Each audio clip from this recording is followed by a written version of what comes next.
So in 15 years in the Congregational Rabbinate, I managed never to say, will the congregation please be seated? But I think today it's worthy of breaking that rule. At any rate, I'm Robbie Harris, as most of you know. I'm so happy to welcome you all here. And it's just really, it's going to be a special day. It's already been a special meeting. Some of us began last night. And I really hope, as Louis said to Sam at the end of Casablanca, I hope this is the beginning of a beautiful relationship. But without further ado, I want to look back about 1,000 years. It was the great Rashi who, in his opening words of his Torah commentary, looking at the beginning of Genesis, saw in it, through repurposing an even more ancient midrash, seeing in it God's reassurance of the claim of the people of Israel for the land of Israel. And he said that in the middle of what was then a world war between Christians and Muslims over ownership of the land, and to choose at that specific moment to reassure the people of Israel that God's promise was not broken was an amazing, really an amazing feat of daring do. And the idea there is that we, the people of Israel, feel obviously very, very strongly about our attachment to the land and thinking that that is God-given. Now, if you know anything about biblical covenants, and I suspect there are a few out there, you know that there are two formulations of covenant in the Hebrew Bible, one of them conditional and one of them unconditional. And those two conceptions have swayed over the years.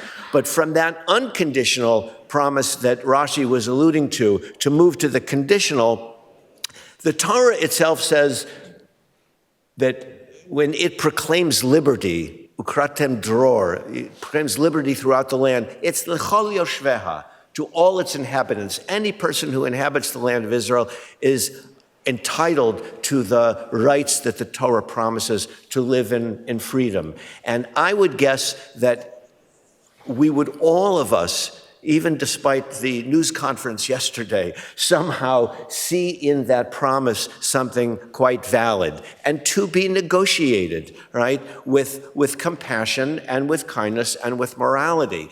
So that the idea of the claim needs to always be understood in a broader context. And I hope that this forum will provide one additional context for that. Now, what I find is just so happy for me to acknowledge is that going back this 1,000 years and finding this world war between Christians and Muslims, today at the Jewish Theological Seminary, we're very happy to meet Christian Zionists, right? And to learn more about that idea means that, like an old cigarette commercial said, we've come a long way, baby. And I think that we have to acknowledge the sacredness of that opportunity. And I think we're gonna hear more about that during the day, both formally from the stage as well as informally in our conversation. And again, it is my hope and prayer that this will only blossom over these next months and years. Amen v'chein yehi ratzon. At any rate, we have 4 speakers, a discrete period of time, and then some discussion before lunch. We'll have that discussion again over lunch. And then in the afternoon, my colleague, Professor Steve Fine, will welcome you again back here. Yes, you will. Prepare your remarks. I bear the sad news that the Hebrew Union College representative, Professor Alyssa Fine, either has COVID or something akin to it, and wrote me early this morning that she could not be in attendance, but sends her blessings on this endeavor. That being it, we have Rabbi Amiel Hirsch, Rabbi Dr. Elliot Cosgrove, Dr. Carrie Wood, and Acharon Chaviv, we'd say last but not least, Dr. Jerry McDermott. And we'll hear these 4 speeches, and I look forward to them. Elliot, Ami, you are first up. I'm going to take this. this chair. This is really quite intimidating for me because I'm sitting here in a room full of PhDs and doctors and heavy intellects, and I'm none of that, really. I see Chancellor Eisen here. You should know, we have a preschool in our synagogue, and whenever even the preschool director asks me to come into her office, I start getting nervous. You know, it's like I did something. I'm always intimidated by big minds and professors, and I hope that we're able to introduce something here that might be interesting and make a difference. So my role was to try and lay out the basic themes beginning at the very origins of Judaism that eventually led to the late 19th century political movement of Zionism. Show you a little bit how that developed, and then hand it over to my esteemed colleague, Rabbi Dr. Elliot Cosgrove. So just to go over a few basic facts that I think we all know. You know, there is one Bible in Jewish tradition. Really, the best translation, the best way to refer to the Bible is Tanakh, because to refer to it as the Old Testament, that's the Hebrew word, Tanakh. To refer to the Old Testament is not the way the Jews refer to it, because it implies that there's a New Testament, which is not something within Jewish tradition. And even to call it the Hebrew Bible it's a better translation, but it has the same kind of attribute that as if there is another parallel sacred text that follows the Tanakh. So we refer to it as Tanakh. Everything Jewish comes from basically what is written in the Tanakh, the Bible, and is an effort to try and understand what do these passages mean. So the Hebrew story, of course, the Jewish story, we have the first 11 chapters of Genesis that essentially lay out prehistory, and it's about creation, and if you remember, Cain and Abel, and the flood, and the Tower of Babel. There's one small passage about the origins of Abraham in chapter 11, and then the Jewish story begins in chapter 12. So if you envision the Hebrew Bible, the Tanakh, only a very tiny sliver of it, the first 11 chapters, deals with prehistory, deals with stuff that is related to Jews, because Jews are part of the creation story and part of humanity. But the Jewish story really begins in chapter 12 with the selection of Abraham, the first Jew who enters into a covenant with God for all time in perpetuity. And so I'll just read to you the opening verses of chapter 12 in the book of Genesis, so that we can elucidate from that what are the key principles that have accompanied the Jewish faith and the Jewish people ever since. So you remember here, the Lord said to Abram, "Go forth from your native land, from your father's house, to a land that I will show you. I will make of you a great nation, and I will bless you, and you shall be a blessing, and all those who bless you, I will bless those who bless you, and curse those who curse you, and all the families of the earth shall bless themselves through you." Abraham goes, he enters the land. In verse 7, God appeared to Abram and said, "I will give this land to your offspring." Okay, that is the theological framework of Judaism from then until our modern times. That is, I will make of you a great nation, es chalagoy gadol. I will make of you a great nation. That is, the attributes of nationhood, what we sometimes call peoplehood, is introduced into the very promise, the reason why Abraham was selected. Parenthetically, the idea of this nationhood was not for self-aggrandizement or conquest. It was to be a blessing to all the families of the earth. And to the extent that the Jews have not or are not a blessing to all the families of the earth, it is still an unfulfilled aspiration on the part of the Jewish people. And, of course, this covenant is sealed with the promise of the land. I will give this land to you and your offspring. Those are the first words of the Jewish story. This is the Jewish story. If you want to understand what other people think about all of this history and about the land, you have to read their books, right? But this is our book. And this covenant is, apropos, I was going to skip over this, but since you mentioned the Rashi comment, so what, 2,000 years later, the greatest of biblical commentators, Rashi, relates to this, the very beginning of the book of Genesis, Bereshit bara Elohim et hashamayim ve'et haaretz. In the beginning, God created the heavens and the earth. And of course, Rashi proceeds in his commentary on the basis of questions that he thinks needs to be answered from the text that are not obvious from the text itself. He doesn't comment on every verse, but there's a very long commentary on the first verses in Genesis. And, you know, if I were to ask you, I mean, this is kind of the way, one way Jews study Jewish commentary. We kind of ask ourselves, what's bothering Rashi? What's the question here in the text that needs to be answered? So if I were to ask you, what's the question that needs to be answered in the beginning, God created the heavens and the earth. By the way, that's probably not the most accurate translation, but okay. Because it implies the question, what is this creation about? You know, is this creation ab initio? Was there creation before this creation? All the questions that we're used to raising and answering when we're reading the first chapter in the book of Genesis. But Rashi, and you put a historical bent on it, but from a theological perspective, Rashi is basically answering a question that he asked that is so obvious that people don't even think of asking it, which is, he asks himself, why does the Bible start here?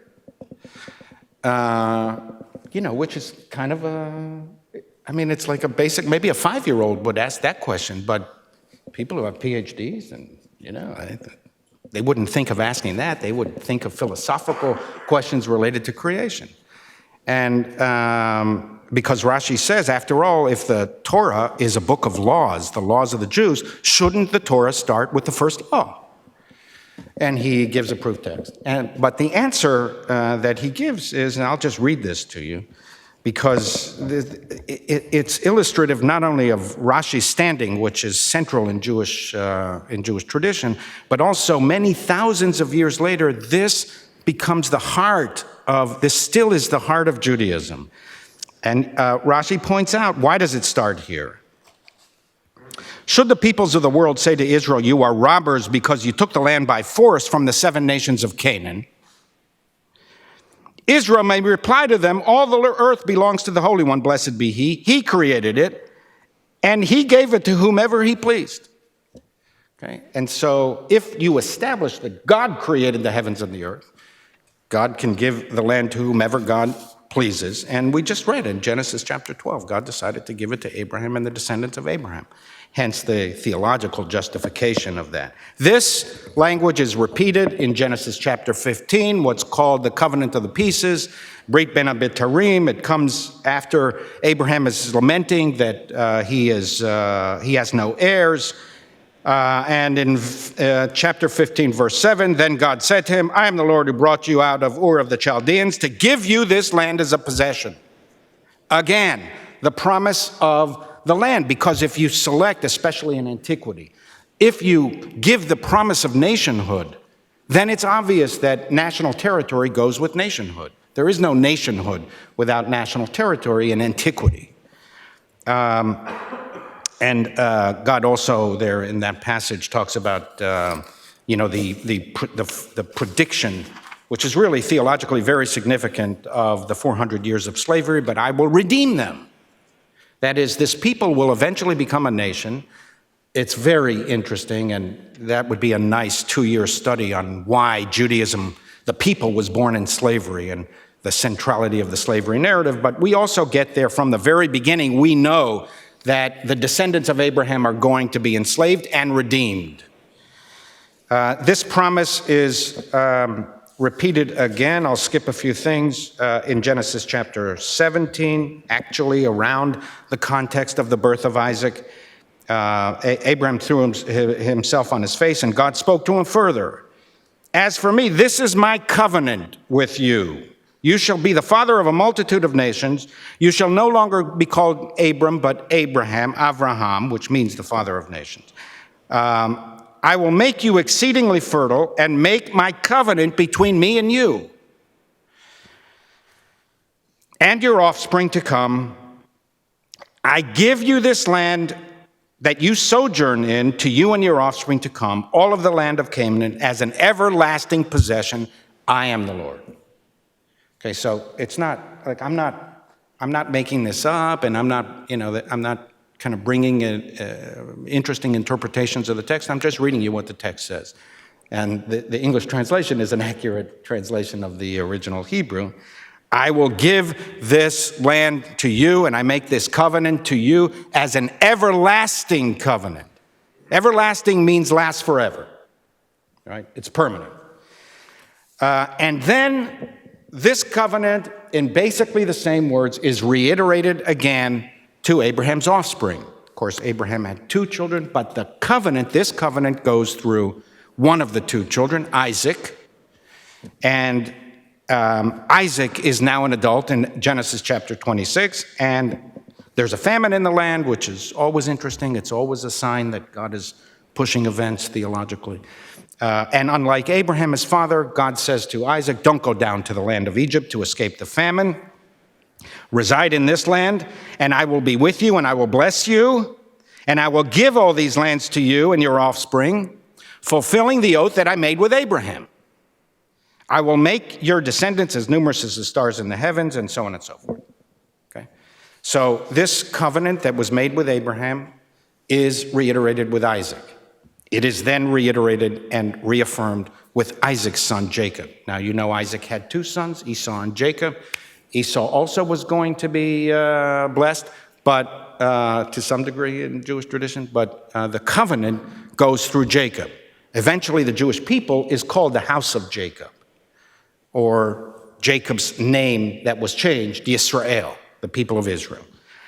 And I'll just read this to you. Again, it's reaffirmed. And remember, this is, it's not an interpretation. I'm just reading you the literal language of Tanakh, of the Bible. God appeared to Jacob and blessed him. And God said to him, you whose name is Jacob, you shall be called Jacob no more, but Israel. The name changes are important, which is why the reiteration of the covenant is associated often with name changes, because it affirms and solidifies and concretizes the relationship that God is establishing with this forefather. Then he named him Israel, and God said to him, I am El Shaddai, another name for God, be fertile and increase. A nation, an assembly of nations shall descend from you. The land that I give to Abraham and Isaac, I give to you, and to your offspring to come will I give this land. Okay, so the covenant is established with Abraham. It's reiterated with Isaac. It is affirmed again with Jacob. And its central components are nationhood and national territory. And the national territory is identified. There are various passages here about the borders of the land, which are less important really for us, but they include that part of the land that we all call the land of Israel. The individual covenant that promises nationhood with the founding patriarchs then is reiterated, reaffirmed, and concretized with the descendants of these forefathers who become a nation. And they become a nation in Egypt, which also has great theological significance. Okay? But so Pharaoh looks out at the Israelites and say, this is a people. The first to identify the descendants of Abraham as a people is actually Pharaoh, who has genocidal intents on this people. So I'll read you Exodus chapter 6. God spoke to Moses and said to him, I am the Lord, El Shaddai. I appeared to Abraham, Isaac, and Jacob. I also established my covenant with them, Briti, my covenant with them. I have now heard the moaning of the Israelites. I will redeem them, and I will take you to be my people. So the individual covenant with the promise of peoplehood, nationhood with the forefathers now becomes real in Egypt. I will take you to be my people, and I will be your God, and you shall know that I, the Lord, am your God, who freed you from the labors of the Egyptians. I will bring you into the land which I swore to give which I swore to give to Abraham, Isaac, and Jacob, and I will give it to you for a possession, for I am the Lord. Okay? Now, this covenant is everlasting. which means it lasts forever. It's permanent. It can't be abrogated. It can't be superseded. It's permanent. And so the book of Deuteronomy, I'm doing this very quickly, and give me 5 minutes when I need to stop. I'm almost done anyway. We have a big hook. Okay, good. This is really important too. So what happens, we know from historical fact that the Israelites were exiled, the Jews were exiled from the land. Zionism itself is a kind of in a secular form, a response to exile. But so in Deuteronomy chapter 4, Deuteronomy takes into account exile, banishment from the land. Should you, when you have begotten children and children's children, are long established in the land, and you act wickedly, because the whole justification is to act ethically, to be a blessing. If you don't act ethically, morally, in accordance with the laws granted on Mount Sinai, and you're not a blessing, okay, and you act wickedly, then you forfeit the terms of the covenant which were sealed on Mount Sinai to follow these laws and commandments, okay? And so the sanction theologically, if you're a believer in traditional Judaism, the sanction is exile, dispersion. And this is what Deuteronomy 4 talks about. I call heaven to earth on this day. I will wipe you out from the land. I will drive you out of there. But here's the key. This is why I bring it to you. In Deuteronomy 4, verse 29. But if you search there in exile for the Lord your God, you will find him, if only you seek him with all your heart and soul, when you are in distress because all these things have befallen you. And in the end, return to the Lord your God and obey him, for the Lord your God is a compassionate God. He will not fail you, nor will he let you perish. He will not forget the covenant which he made on oath with your fathers. Okay, so even where you point to the presence, apropos Rashi, of the absence of the Jews from the land, it's explained already in the Bible as that's connected to the behavior of the people on the land. And if the behavior is improper, the nation crumbles. By the way, you could say that today too. It's like our existence in America and the integrity of the country is based on some kind of sense of moral and ethical behavior. If we lose that, the country will implode from the inside. Okay, so very quickly, just a couple more and I am done. The prophetic, you know, we talk a lot about universalism of the prophets. Okay? And the movement that I come from, the liberal movement in North America, understood that this age of what I'm talking about, peoplehood, national territory, what was called in the 19th and what we call today in the 20th and 21st century, nationalism. Okay, although it's not an identical concept, but our movement felt that the prophetic values articulated in the prophets superseded the promise of nationhood and national territory. And what was left was a more advanced, much higher evolved sense of prophetic values, which is the way towards human redemption. Okay, and that was their basic thought. So they brought the prophets. They quote the prophets. I'll just bring you one, but you have to trust me. Many of you know this anyway. Every single Hebrew prophet was of the people, by the people, and for the people. The idea that the prophets were somehow divorced from the terms of the covenant, nationhood and national territory, is a distortion of the reading of the Hebrew prophets. You might decide in modern times, okay, you're going to neglect this or reinterpret it in another way, but that is not what the prophets felt. And I'll just give you one example of hundreds. So you know, Martin Luther King used to like to quote all the time the verse from the prophet Amos. Let justice roll down like water and righteousness like a mighty stream. That's an example of prophetic values that are universal in nature.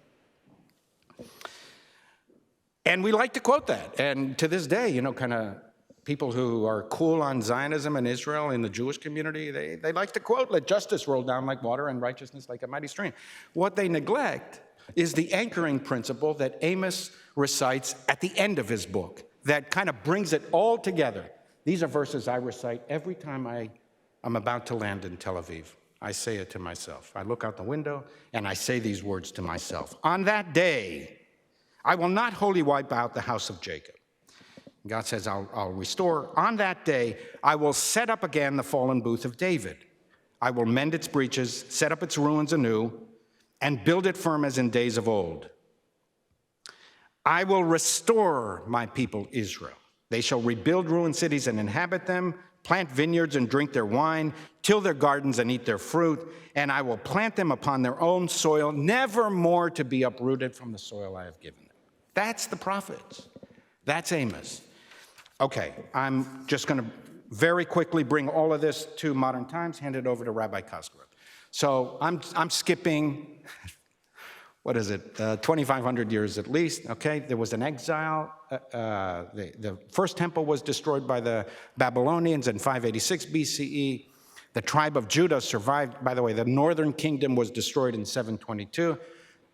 If you heard the concept, the 10 lost tribes, they were lost because what happened, it wasn't like they went out for a picnic on Shabbat and forgot their GPS and they couldn't find their way home. They were lost because that's what happened to the ancient nations of antiquity when they were conquered by a more powerful empire. They killed a lot of people, they exiled a lot of people, they brought in their own people to repopulate the land, and within a generation or two, the people disappeared. So the northern kingdom disappeared. That's what should have happened to the southern kingdom of Judah as well. It didn't for some reasons that some of you study, and for some of us, that's a miracle. We can't explain it. But so I'm jumping now to the end of the 19th century.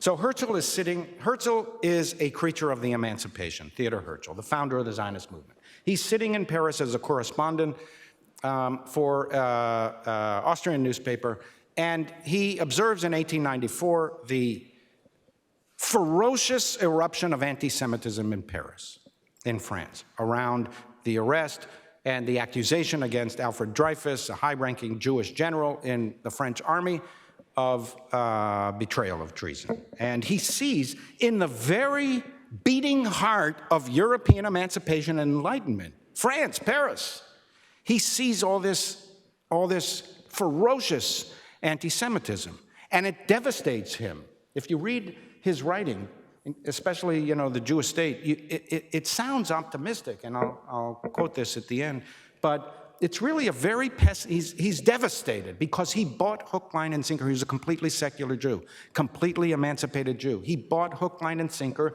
the bargain that was offered by the emancipation to the Jewish people of full citizenship, complete equality, just embrace the principles of the age of reason.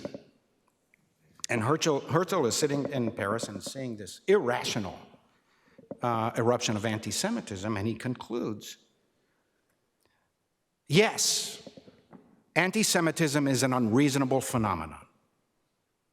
But unlike those who have placed their complete loyalty in the emancipation, the age of reason, to wash out unreasonableness, generally, but specifically as it relates to the Jewish question, he concluded, I agree, anti-Semitism is unreasonable, but as Jonathan Swift wrote, you cannot reason someone out of something they haven't reasoned themselves into in the first place.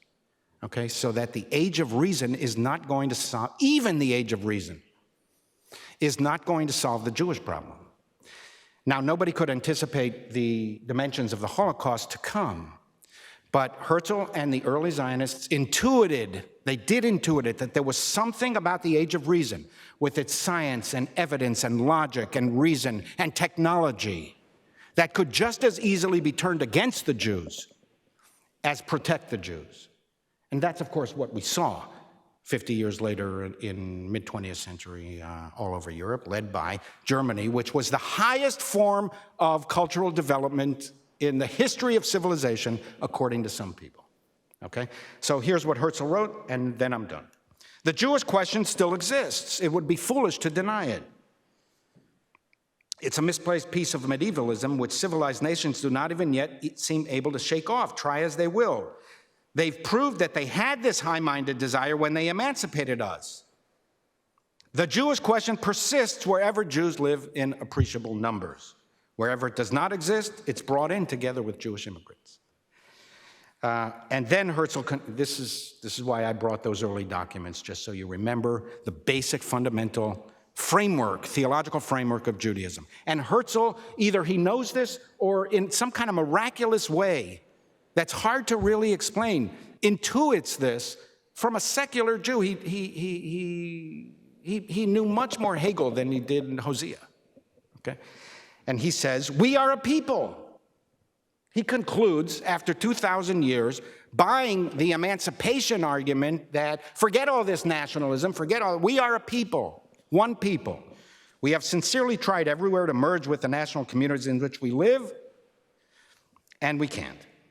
I think we shall not be left in peace. That's what he says. We are a people. Our enemies have made us one, whether we will it or not.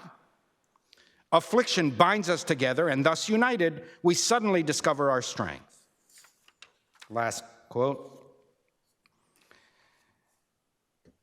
I imagine that the Jews will always have sufficient enemies, just as every other nation. But once settled in their own land, they can never again be scattered all over the world. I buy into that for sure. Okay. And he ends his book this way. And therefore, what glory awaits the selfless fighters for the cause? I believe that a wondrous breed of Jews will spring up from the earth. The Maccabees will rise again. Let me repeat once more my opening words. The Jews who will it shall achieve their state. We shall live as free at last, as free men on our own soil and in our own home, peacefully die. Now, Herzl wasn't necessarily committed to the land of Israel, but Rabbi Cosgrove may relate to that. The world will be liberated by our freedom. And all the nations of the earth shall bless themselves through it. Go figure if he even knew that passage from Genesis, right? But he intuited that that was the essential component of Judaism. The world will be liberated by our freedom, enriched by our wealth, magnified by our greatness, and whatever we attempt there for our own benefit will redound mightily and beneficially for all mankind.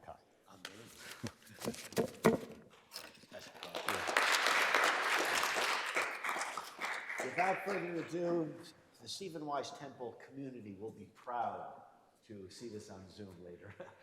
Rabbi Dr. Elliot Cosgrove from the Park Avenue Synagogue and the Jewish Theological Seminary. Do a timer. Thank you, Dr. Harris and Rabbi Hirsch. Thank you for your words. And Dr. Wood and Dr. McDermott, looking forward to being in dialogue with you. Good morning, everyone. I literally landed this morning from Israel on the overnight flight. And so I share this with you not because what I say might be incoherent, which it might be, but because yesterday I was literally walking through the streets of Jerusalem. And raise your hand if you've ever been to Jerusalem. Okay, so if you walk through the streets of Jerusalem, then you know that the street signs are really telling and instructive and an amazing educational tool, that you'll see a street for King David, you'll see a street for Ruth or for Esther or for Rachel Imenu, Rachel our matriarch, and you just walk through looking at them and looking at Ben Gurion and Golda Meir and all of the past and present heroes of the people of Israel and major cultural figures and early Zionist figures. And you walk and you say, well, here's Herzl Street, and here's Nordau, and here's Pinsker, and these are not just where to turn left. They might be, but they're actual historical figures that I was thinking in anticipation of this morning of the physical representation of what happens in Israel, of the streets' signs are, if I could push the metaphor a little bit, also representative of the streams within Israeli society to this very day, asking what direction the country is going in. Because in this melting pot of Israeli society, the Zionist thinkers that we're going to explore very briefly, and maybe we'll open it up in discussion, because I'm really just going to give you the headlines, they are all somehow represented in that bubbling cauldron of what Israel is today and what Israel may become. Given the ecumenical nature of this gathering, I thought I'd teach the first Zionist text from a non-Jew who was a Jew, who's actually my favorite person to talk about the origins of Zionism, as Rabbi Hirsch brought us to the moment of emancipation and enlightenment. Heinrich Heine, who was born into a Jewish family, and he converted to become a Protestant in 1825. His baptism, he wrote, was a ticket to admission to European culture. And despite his conversion, Heine always stayed connected, self-aware, a push and a pull, sometimes with warmth, sometimes with antipathy to the Jewish origins of his life. He called Judaism the misfortune of his life, but he also always acknowledged the cultural richness of that origin. And the famous quotation that you might know that's a little too relevant today, where he says, "Where they burn books," in his play Al-Mansur, they will in the end burn people. But this is not the subject. This is a poem he wrote in 1851, long after his conversion. I'm sure Rabbi Harris speaks German fluently, but we'll stick to the English here right now. He begins in Arabia's book. Everyone see where we are? Everyone have it? A fable. We behold enchanted princes who at times their form recover, fair as first they were created. The uncouth and shaggy monster has again a king for the father, pipes his amorous ditties sweetly on the flute in jeweled raiment. Yet the respite from enchantment is but brief, and in it without warning, lo, we see his royal highness shuffled back into a monster. So this is, the Disney Beauty and the Beast, right? There is a prince, a child of a king, who for some cursed reason, right, is transformed into a shaggy monster, in this case, a dog. And so he's going into these tales of Arabia as he crafts his lyricism. But in this case, it's not just any prince and any dog. He says, of a prince by fate thus treated is my song. His name is Israel. And a witch's spell has changed him to the likeness of a dog. As a dog with dog's ideas all the week occur, he noses through the life's filthy mire and sweepings, butt of mocking city Arabs. But on every Friday evening, on a sudden in the twilight, the enchantment weakens, ceases, and the dog once more is human. And he's uplifted, and I'm just scanning it, he sings with resounding joy, welcoming the Sabbath, Lecha dodi likrat kala, come my beloved, the bride waits to uncover to thine blushing face. A marriage poem, actually misattributes, scholars debate whether he knew or not, who wrote Lecha dodi, and then he concludes, I'm going very quickly, he says, are not those the waves of Jordan that I hear, the flowing fountains in the palmy vale of Bethel, where the camels lie at rest, down Mount Gilead from the pastures? And so he's imagining this place of Gilead, of Bethel, and then this isn't the full poem, just taking a selection. He feels the icy fingers of a witch upon his heart, shudders fearful of the canine metamorphosis that waits him. So, there is a shaggy, unkept, derided monster dog occur, right? Who 6 days a week is in this less than existence. And at what point is this individual transformed into the prince to be married to the princess of the Sabbath? This happens one time a week and then the spell transforms him back into this Jew, pre-enlightenment, pre-emancipation, a less than human set of circumstances that is only given respite in the sanctuary of time, as Heschel spoke of, which is the Sabbath. But this moment is Heine's description of the condition of the Jew since that sovereign moment that Rabbi Hirsch spoke about of a Jewish Davidic state, all the way up unto the enlightenment, the emancipation of modernity. And what I believe, and the physical place of Israel only exists in imagination. And it's only, as a religious Jew, you're not going to be surprised to know that for me, the claim to the land, as Rabbi Hirsch spoke of, goes back to Genesis chapter 12. But if we're studying Zionism as a contemporary phenomena, then when I teach here, as I will be later this afternoon, students of modern Jewish thought, I speak of Zionism as one of many responses to modernity. That there's, of course, anti-Semitism, there's, of course, assimilation, there's, of course, denominations, conservative, Reform, Orthodox Judaism are expressions of the Jewish response to the 1-2 punch of the Enlightenment and emancipation.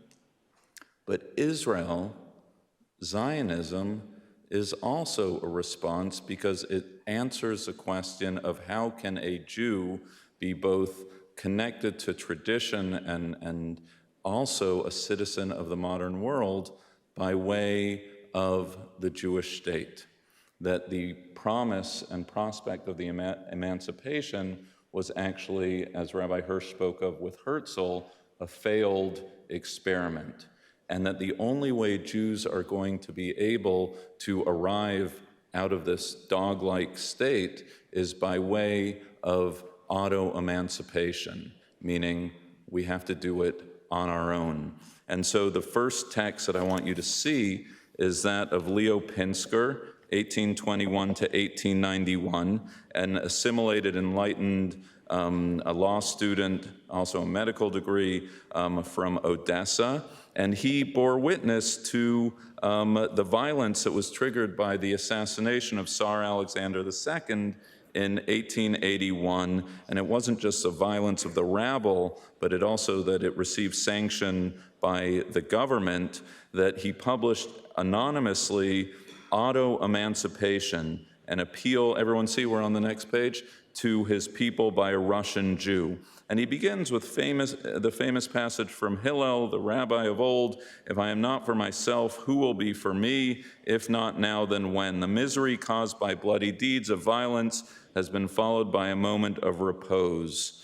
Here, we'll just skip. He says, the flaming outburst of burning indignation at the cry of Hep Hep. The riots were known as the Hep Hep riots, as their fathers did in days gone by. Now remember, this is 20 years before Herzl, or 15 years. The flaming outburst of burning indignation at disgrace endured has turned into a rain of ashes, which is gradually covering the glowing soil. Close your eyes and hide your heads, ostrich fashion-like, if you will, if you do not take advantage of the fleeting moment of repose. He says, since the Jew is nowhere at home, nowhere regarded as a native, he remains an alien everywhere. That he himself and his forefathers as well were born in the country does not alter this fact in the least. Generally, he is treated as an adopted child whose rights may be questioned. Never is he considered a legitimate child of the fatherland. So wherever the Jew goes, emancipation, smancipation, call yourself French, call yourself German, you're always going to be a Jew. And the only way a Jew is going to realize the promise of the emancipation is if we do it ourselves. And so not surprisingly, it was at this very moment of 1881 that the very first Aliyah, the very first immigrant waves, by way of something called the Bilu, house of Jacob, let's go up and go to Israel. The very first moment was a rejection of that which was. And this is the great irony of Zionism, that Zionism is both the culmination of every aspiration that Rabbi Hirsch spoke of, but it's also a rejection of all that came before, a sense that not by way of prayer, not by way of the direction that we turn ourselves to when as Jews, or remembrances of Israel, but it's actually we have to do it on our own. Text number 2, Achad Ha'am. Achad Ha'am, Asher Zvi Hirsch Ginsburg, 1856 to 1927. He is the great spokesperson for what loosely can be called cultural Zionism, because if Pinsker and Herzl were speaking of a political entity due to the failures of the emancipation, Achad Ha'am argued that it's only by way of the revitalization of Jewish culture, of Jewish language, of national consciousness, but not necessarily in a statist way. These were the requisites for a successful Jewish homeland. He famously made the distinction between a Jewish state and a state of the Jews, meaning a Jewish state is spiritually and culturally thriving. A state of Jews is merely a political entity lacking a Jewish soul. And so here you could see, he writes in an 1897 essay, it's not only the Jews who have come out of the ghetto, Judaism has come out too. For the Jews, the exodus from the ghetto to certain countries and is due to toleration, but Judaism has come out or is coming out of its own accord, whether it's come into contact with modern culture. This contact with modern culture overturns the inner defenses of Judaism, so it can no longer remain isolated and live a life apart. The spirit of our people desires further development. It wants to absorb the basic elements of general culture, which are reaching it from the outside world, to digest them and to make them a part of itself, as it has done before at various periods of its history. So for Achad Ha'am, it wasn't just to normalize the condition of Jews, but it was to champion the possibilities of Judaism, that for Judaism to flourish, it had to happen in the Jewish indigenous homeland, whether that's Hebrew language, the revitalization of Hebrew, whether it's in literature, poetry, music, significantly, and we don't have time for this, Achad Ha'am was also someone who imagined what if Jews were given the keys to the car, what does a state look like if based on Jewish ethics? And so later thinkers, Martin Buber and beyond, were heavily influenced by Achad Ha'am's notion of cultural and spiritual Zionism. The next text, Rav Kook, Rabbi Abraham Isaac Kook, 1865 to 1935. He was born in Latvia, but he arrived in Israel. How are we doing, Robbie? He arrived in Israel, not Israel, then pre-state Israel, Jaffa in 1904. Now remember, and Rabbi Hirsch referred to this, in its origins, the nascent Zionist movement wasn't received warmly either by the Reform movement, because Judaism was not identified as a national aspiration, but Judaism was a prophetic aspiration. And in the hands of the Orthodox, the state of Israel can only be established when the Messiah comes.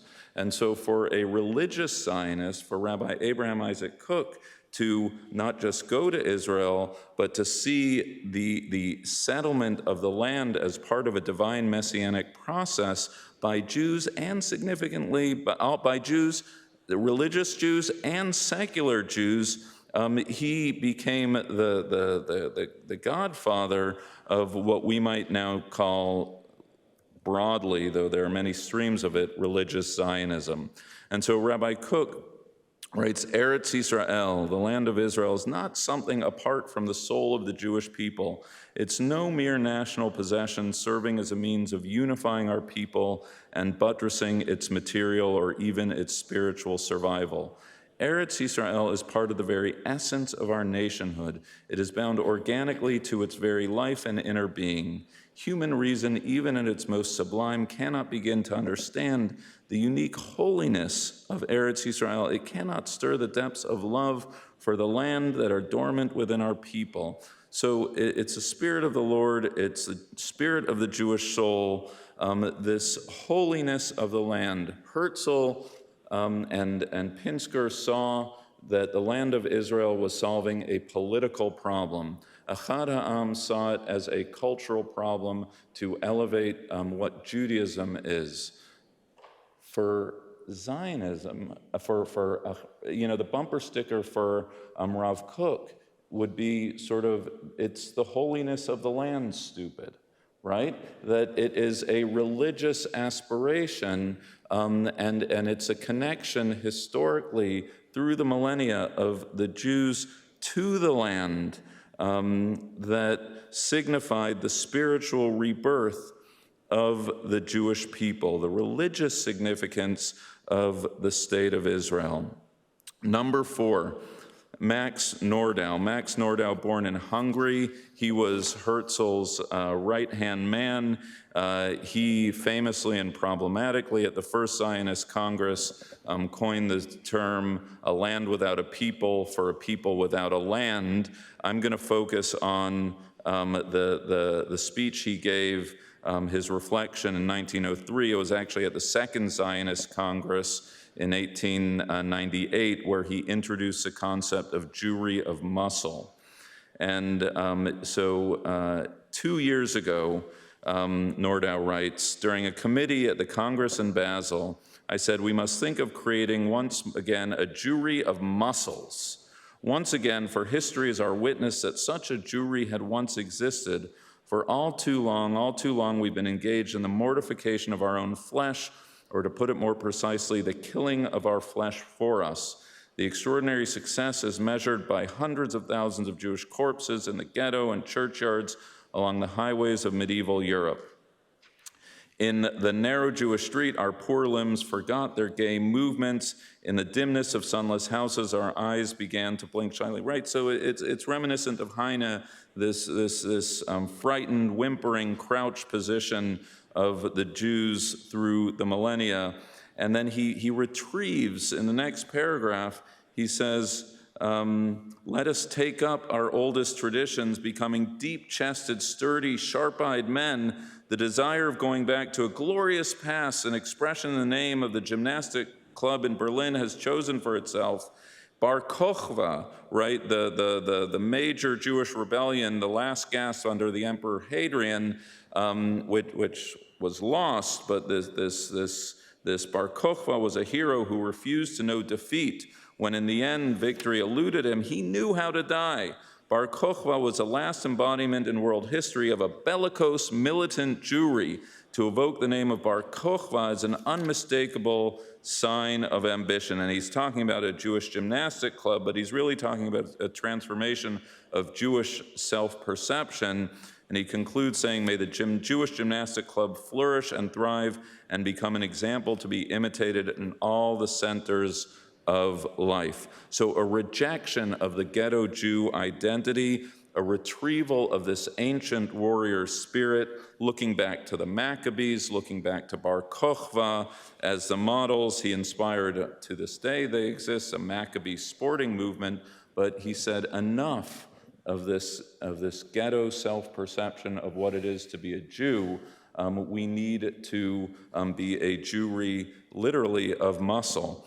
And this takes on, and we might get to this in the discussion, what this muscular and in some cases militant notion of Jewish identity and the role of the Jewish state is, and how one negotiates the muscular Jewry of Nordau with Echad Ha'am's plea that the whole point of Jewish sovereignty is to create a community, a nation founded and operating on Jewish ethics, we have one more text, but I'm going to cut it. It's from Herzl's Alt Neuland, where he cites Heine's poem but I encourage you to read it on your own, but it brings it all to full circle. The point simply is, well, Oscar Wilde once said that there are two tragedies in the world. One is not getting what you want, and the other is getting what you want. In 1948, when the Jewish state stopped becoming the aspirational hope of thousands of years and Zionist thinkers, but actually a living, breathing entity that would have to ask questions of what does it mean to be the subject of your own sentence as opposed to the object of someone else's. These questions of religious Zionism, of cultural Zionism, political Zionism, muscular militant Jewry, these were no longer abstract. Jews had to govern themselves, and these streams of Jewish Zionist thought continue to percolate and bubble over the cauldron of contemporary Israeli life. Thank you.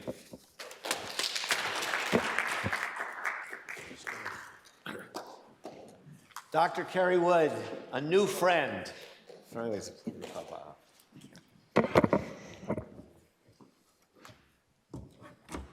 Nothing like being the loud one. And set up. Well, good morning. Thank you. People on the dais to shift their chairs or sit down. I can only do this too. Thank you, Rabbi Harris and Jewish Theological Seminary, along with Joshua Sukoff, Sarah Livingston, and Christopher Vasquez of the Academic Engagement Network for bringing this group together for a robust conversation in, I don't understand why they're all leaving when I got up to speak, but I'm not going to take it personally. But this is a good, robust conversation in ecumenical Zionism. With our first initial conversation regarding today's conference, Rabbi Harris stated that based on his Google search of me, I should bring in the topic of archaeology in the land. I was stunned, and I will say I had never considered Googling myself, and I had a sudden panic of what might actually be there. But I gave a wholehearted agreement that I would like to talk about archaeology, the land, and theology. I'm not an archaeologist, but archaeology certainly does inform all of my research, and the reality is that I am in the land as often as I can be with my hands in the dirt, and as often as the university gives me the ability to be gone from my office. So my topic today is treasures in the land as archaeology impacts theology. One of the most profoundly transformative events happens when one leaves the safety of the library stacks and the study halls of the academy and physically engages with the land of the Bible. Immersing oneself into the very soil of Israel breathes life into scripture and theology, as archaeological discoveries reveal tangible evidence of the nation's past and the spatial and geographical treasures in scripture. Every unearthed artifact and site strengthens theological understanding and allows the land to unveil her hidden treasures, creating an unparalleled connection between faith and history, creating that deepening of our appreciation of Scripture and the land today. In my first year of graduate work in biblical studies, I was mentored by a professor who told me that I had two disadvantages that I needed to overcome. First, I was a woman, and second, in my 40s, I was much older than traditional graduate students, and had I considered that. But both of these, this person told me, could be remedied if I could have boots in the ground and hands in the dirt within Israel. So within a few months, just a few months, I found myself on my first 5 weeks in Israel studying with scholars such as the scrolls scholar Estee Eshel and Jack Pastor at Kinneret College. I worked with or learned under archaeologists such as Eli Shukron from the city of David and Moti Aviam of the Galilee. Wonderful people. We studied while walking in the land, climbing over rocks and reading scripture taking place in the land we were walking. We also used a lot of Josephus as well as we did such. It was during this time that I began to understand the meaning of rocks, which just really truly at first looked like rocks to me, of tells, and I began to see the land, and I discovered that the land is the only living voice that is still speaking to us today, helping us to see the setting, the background, the historical evidence of Israel and her people. Archaeology reminds us that accounts in Scripture involve real places, real people, and cultures. The physical landscapes and artifacts we discover help us to contextualize and deepen our understandings of the narratives, beliefs, trials, and lives of those who have lived in the land. Archaeology reveals the land in context. When I approach the topic then of theology, archaeology in the land, I'm focusing primarily on how archaeological discoveries inform and shed light on theological interpretations of both Jewish and Christian scriptures and texts. Our contemporary world focuses on the land of Israel and emphasizes her boundaries over and over again. We have seen the birth of the nation and wars to protect her people, her freedom, and their borders. But archaeology and our reading of Scripture tells us that this is really not new. For millennia, as seen in Scripture, history, and the archaeological evidence, Jews have lived and worshiped in the land, fighting for their borders and control of their own people. Scripture tells us that the land is sacred, it's covenantal, and it's given to them by God. While archaeology cannot prove these statements in a theological sense, it can uncover the lives of those who inhabited the land, worshiped Adonai, and wrote the scriptural context and texts that we read and study today. Material remains such as pottery, tools, coins, and inscriptions reveal their everyday lives and their practices, helping us to understand their time and space. Let me give you an example. My first introduction to archaeology in that first 5 weeks was this wee bit of fun that we had. It's literally just a couple of hours that you get to spend at Dig for a Day at Tel Mersha. This is only a few hours of getting your hands in the dirt, but you go into the caverns, into caves that are part of an underground labyrinth of man-made rooms that housed oil presses, weaving installations, dovecotes, and water systems, and yes, all of it underground. Not only did we dig in the cave, but we hauled out all of the dirt that we found in the cave up through that cave system, and then we sifted what we found to see what remained of the evidence of life. It was here that I uncovered my first oil lamp, which was of course quickly handed over to the IAA, and, so that I could get out of the country, and a bronze spatula that had this really beautiful green patina to it. I first thought it was a green wire, and I said, hey, there's a wire in here. Something's not quite right. This is pretty modern. But it was this beautiful bronze spatula that had been used by someone to put on eye makeup. And I immediately began to be very intrigued by the people who had lived here. I wanted to know their stories, their families, where they went, how they lived, and how they died. The underground caverns provided me with a glimpse into the life of those who had come during the Hellenistic period. The people of the land were exactly where the text said they should be and that they would be. They were thriving and living in such a way as to survive the constant political shifting landscape of the Ptolemies and the Seleucids. The first BCE housing structures of Nebi Samuel provide a distinct look at the lives and homes of those in the Hasmonean period, giving a glimpse of life during the miraculous expansion of the kingdom and land during that time.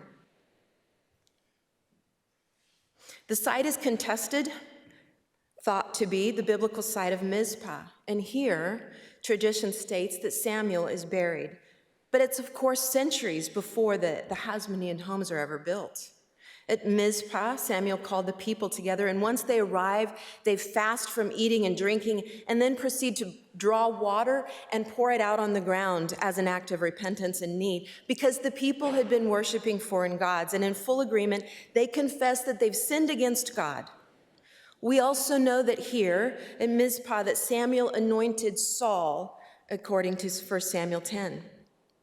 Now, if you go to the top of that hill, there is now a mosque. There's a mosque that has been standing there for quite some time. The building has been standing there.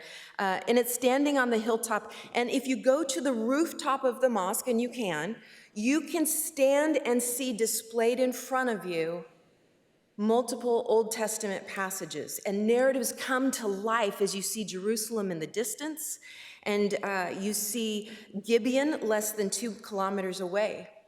From the hilltop vantage point, you can see the ancient roads that connect the plains, passing through Emmaus and Beit Horon to Jerusalem. The remains in the land give voice to the narratives. The people, those that God raised as prophets, judges, and kings. Do I see this in the rocks? No. This is scripture with archaeological evidence where it is supposed to be. And this is the land of the Bible where people rejoiced and were obedient. Sometimes they were disobedient and worshiped other gods and broke their covenantal promise. But in full recourse, repentance is called for, and the people responded. This is what I see when I connect the text with the land and the geography. So the interplay between archaeology, theology, and the land is a fascinating field that enhances our understanding of our religious texts and beliefs. While archaeology offers a valuable lens for viewing the Bible, it also highlights the limitations and complexities involved in interpreting our ancient texts and artifacts. By combining the beauty in the archaeological discoveries with our theological studies, we can enhance our understanding of the Bible, the historical and cultural contexts, and provide enhanced connection between our faith, history, and the land and her people.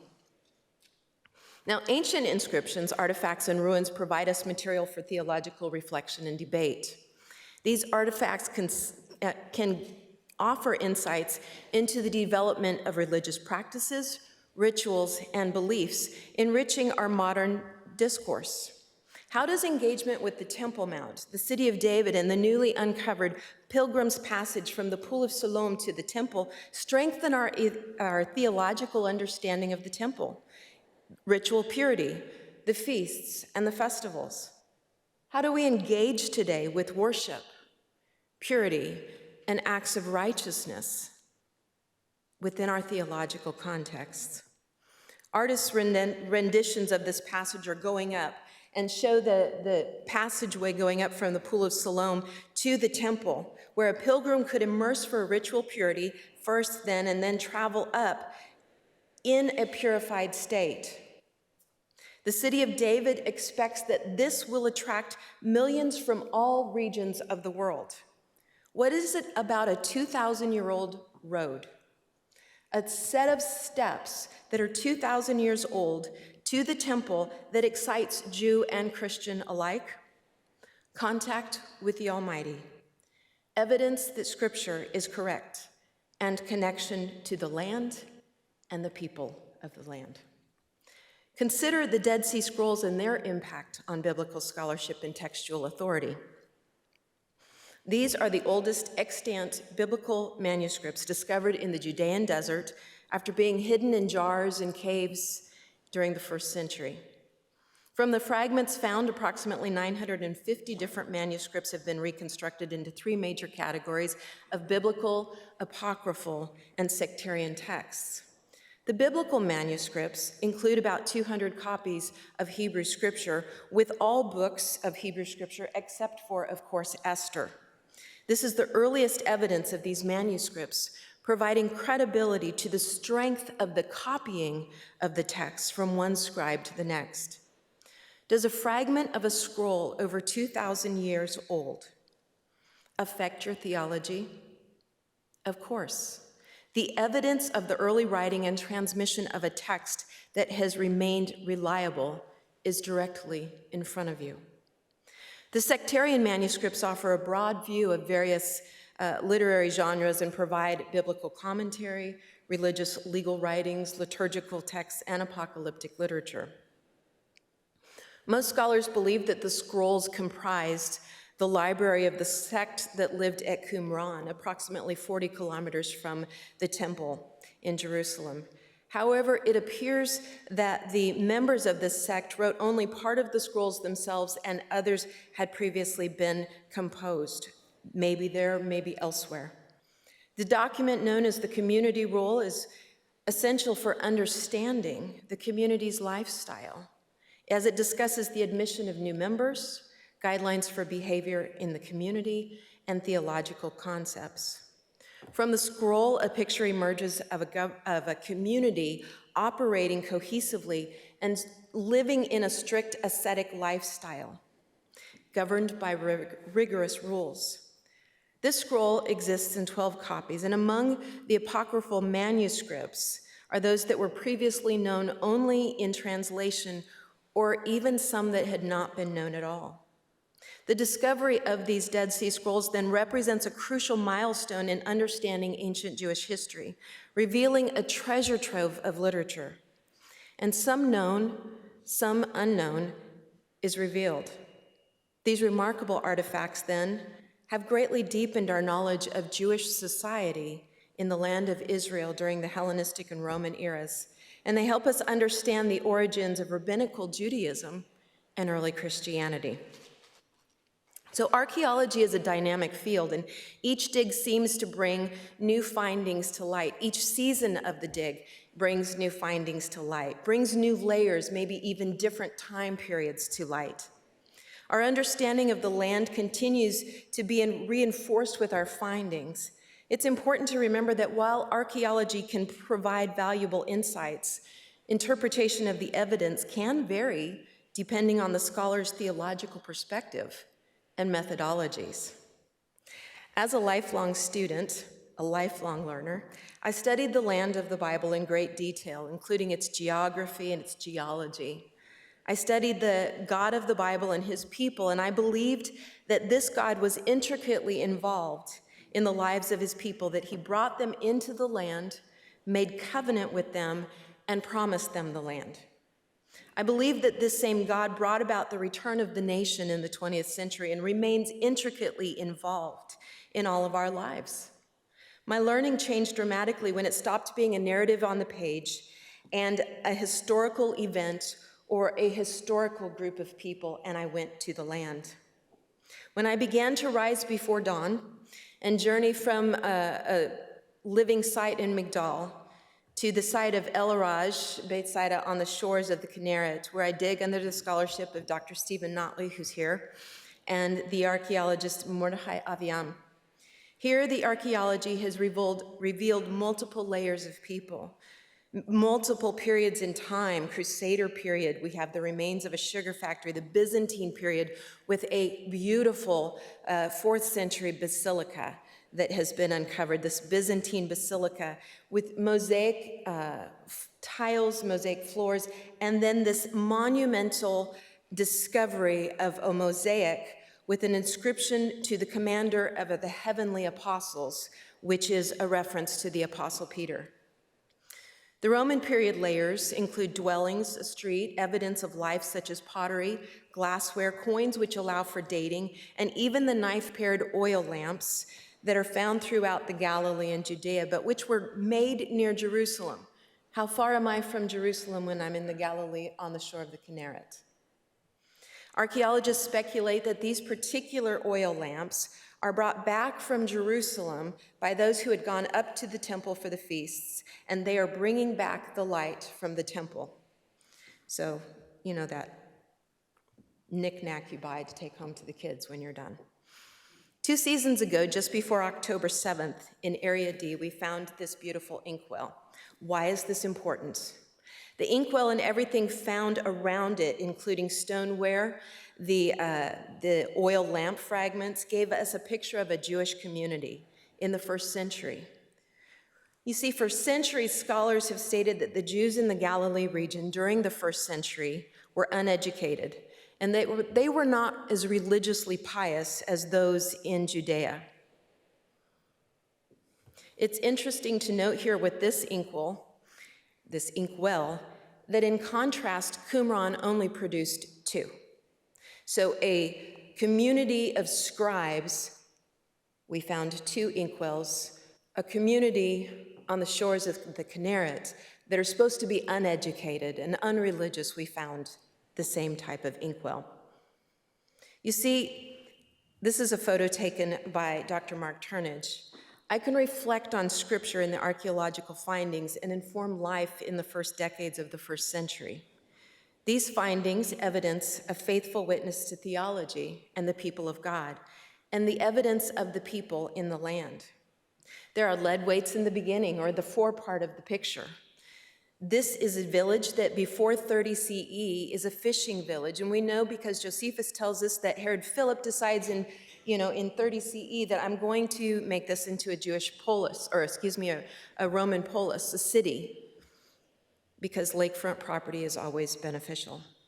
Who wouldn't want to live there? But we also found the stoneware that you see, the white portions there.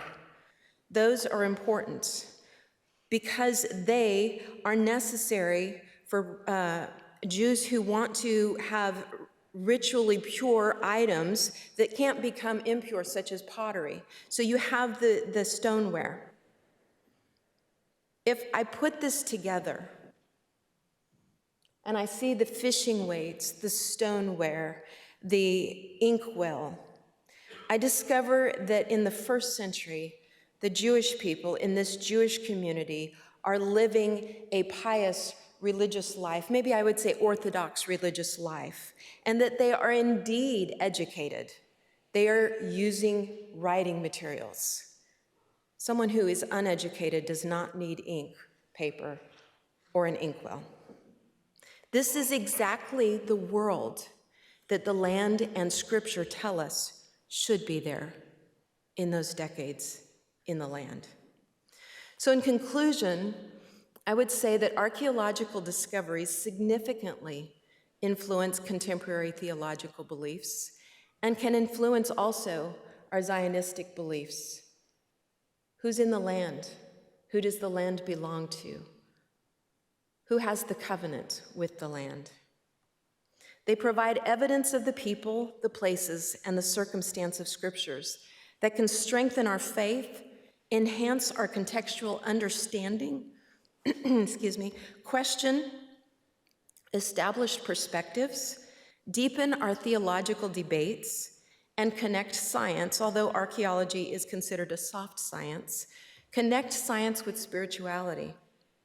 This relationship between archaeology and theology ensures that the interpretation of religious texts remains vibrant and evolving, giving us a great understanding, again, of the land, her people, and theological engagements with the God of Israel. Thank you.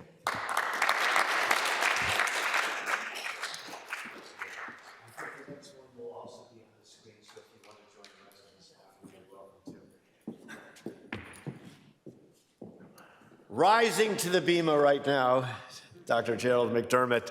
I'm so very happy. Jerry and I have become close friends only on Zoom, and to be in your august presence right now is a great pleasure. At any rate, Baruch haba. Well, thank you so much for being here, and I'm glad you came early to make sure you get a good seat. I want to say, too, that before this morning, the only way I had gotten to know Robbie was through the Zoom screen. But he caused more wear and tear in my chair in my study because I kept bouncing around laughing so hard at his humor. He is, I've come to love him and his humor. The shocking presence of the land promise in the New Testament, that's what NT is. For 1,700 years, Christian preachers and scholars have been saying that the Hebrew Bible is Zionist, but the New Testament is not. It cannot be, they reasoned without looking too closely, because everyone knows that according to the New Testament, God put to an end his covenant with the Jewish people after Jesus came to the world.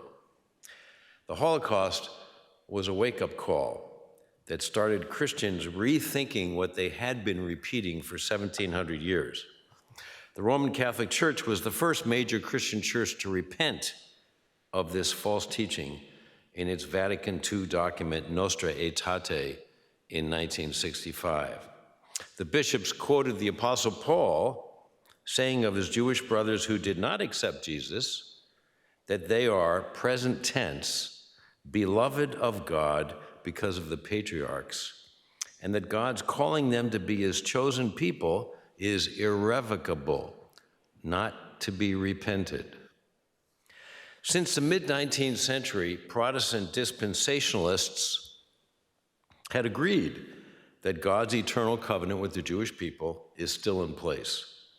But there were three big problems. One, they did not capture any major Christian church body.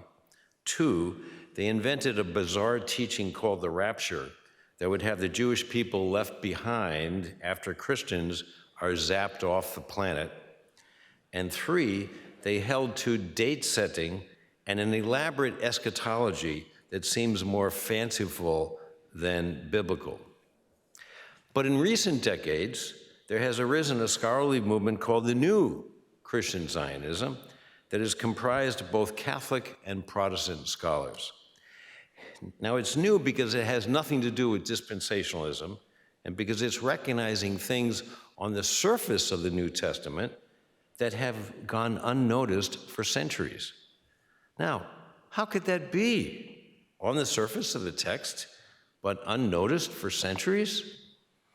In his Structure of Scientific Revolutions, 1961, Thomas Kuhn showed that at the beginning of every scientific revolution, think Galileo, Newton, Einstein, that elite scientists had evidence for the new theory right in front of their eyes. But they could not see the evidence because the existing scientific paradigm had cast a veil over their eyes. The evidence was right in front of them, but they could not see it. Now, I remember the day when I realized this might have happened to Christian biblical scholars and theologians for centuries.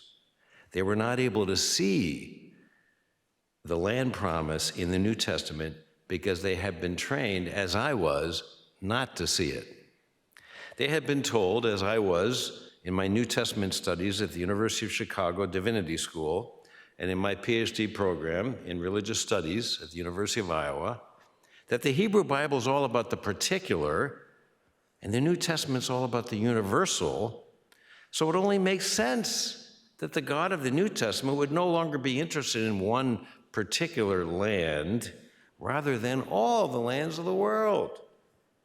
But funny thing is, when your eyes are open to the actual text instead of what you've been told about the text, you start seeing remarkable things, such as, for example, that 5 times in the New Testament, Jerusalem is called the Holy City. The devil took Jesus to the Holy City to tempt him to jump off the top of the temple. That's Matthew 4. After the death of Jesus, many bodies of the saints were raised and walked around the Holy City and appeared to many. That's Matthew 27.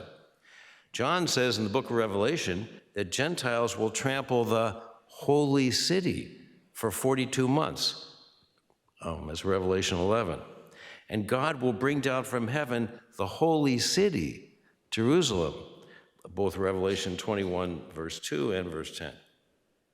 Many times the New Testament refers to the land promise, and at least 5 times explicitly.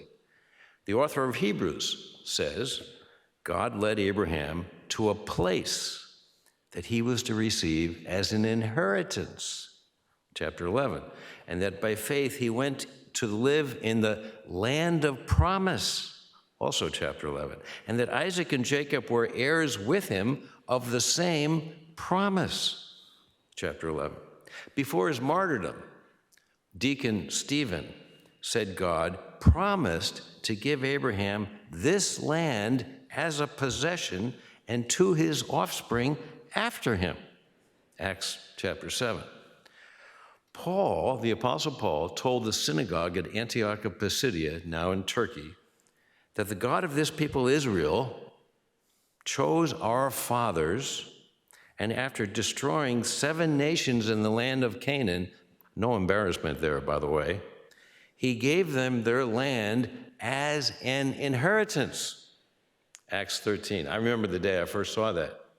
After years of being told the land promise was not there, I go, whoa, why didn't anybody ever tell me this? It's right here, right on the surface of the text. Now, there are many other implicit references to the land promise in the New Testament, but we might ask why there are only these 5 explicit mentions of the land promise. 2 answers are likely. First, the land promise was assumed because for the New Testament authors, their Bible, Tanakh, which was Jesus' Bible, already repeated the land promise 1,000 times. Now, I know it's 1,000 times because I've counted them in Tanakh. And I cite these references in 2 books, The New Christian Zionism and Israel Matters. Second, the New Testament authors lived in the land. It was acknowledged over and over in the New Testament as Judea, the land of the Jews. And so there seemed no need to repeat or defend the promise. Jesus referred to the future of the land of Israel many times. I'll provide 5. In Acts, the disciples asked Jesus if he would restore the kingdom to Israel. That's Acts 1. He did not dismiss this as a silly or unspiritual question, as scholars with their blinders on have often claimed, like N.T. Wright. But he said the Father has set times and seasons for that, and they were not to know them yet.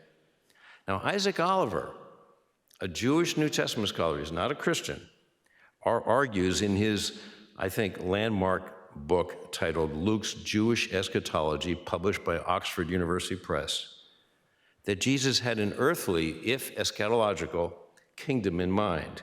So yes, the kingdom would be restored in the future to Israel. In Luke 13, Jesus said that one day the residents of Jerusalem will welcome him. And in Luke 21, Jesus prophesies that Jerusalem will be trampled upon by the Gentiles until the times of the Gentiles are completed. Now, the cessation of Gentile trampling on Jerusalem means the beginning of Jewish sovereignty over Jerusalem. This means that Jesus predicted a time when Jews would have political control over their capital, which of course they did not have in Jesus' time. It would not be too much of a stretch to say that the beginning of Jewish sovereignty over Jerusalem in 1967, 2,000 years after Jews lost it in 63 BCE to Pompey, could be seen as a fulfillment of prophecy by the New Testament Jesus.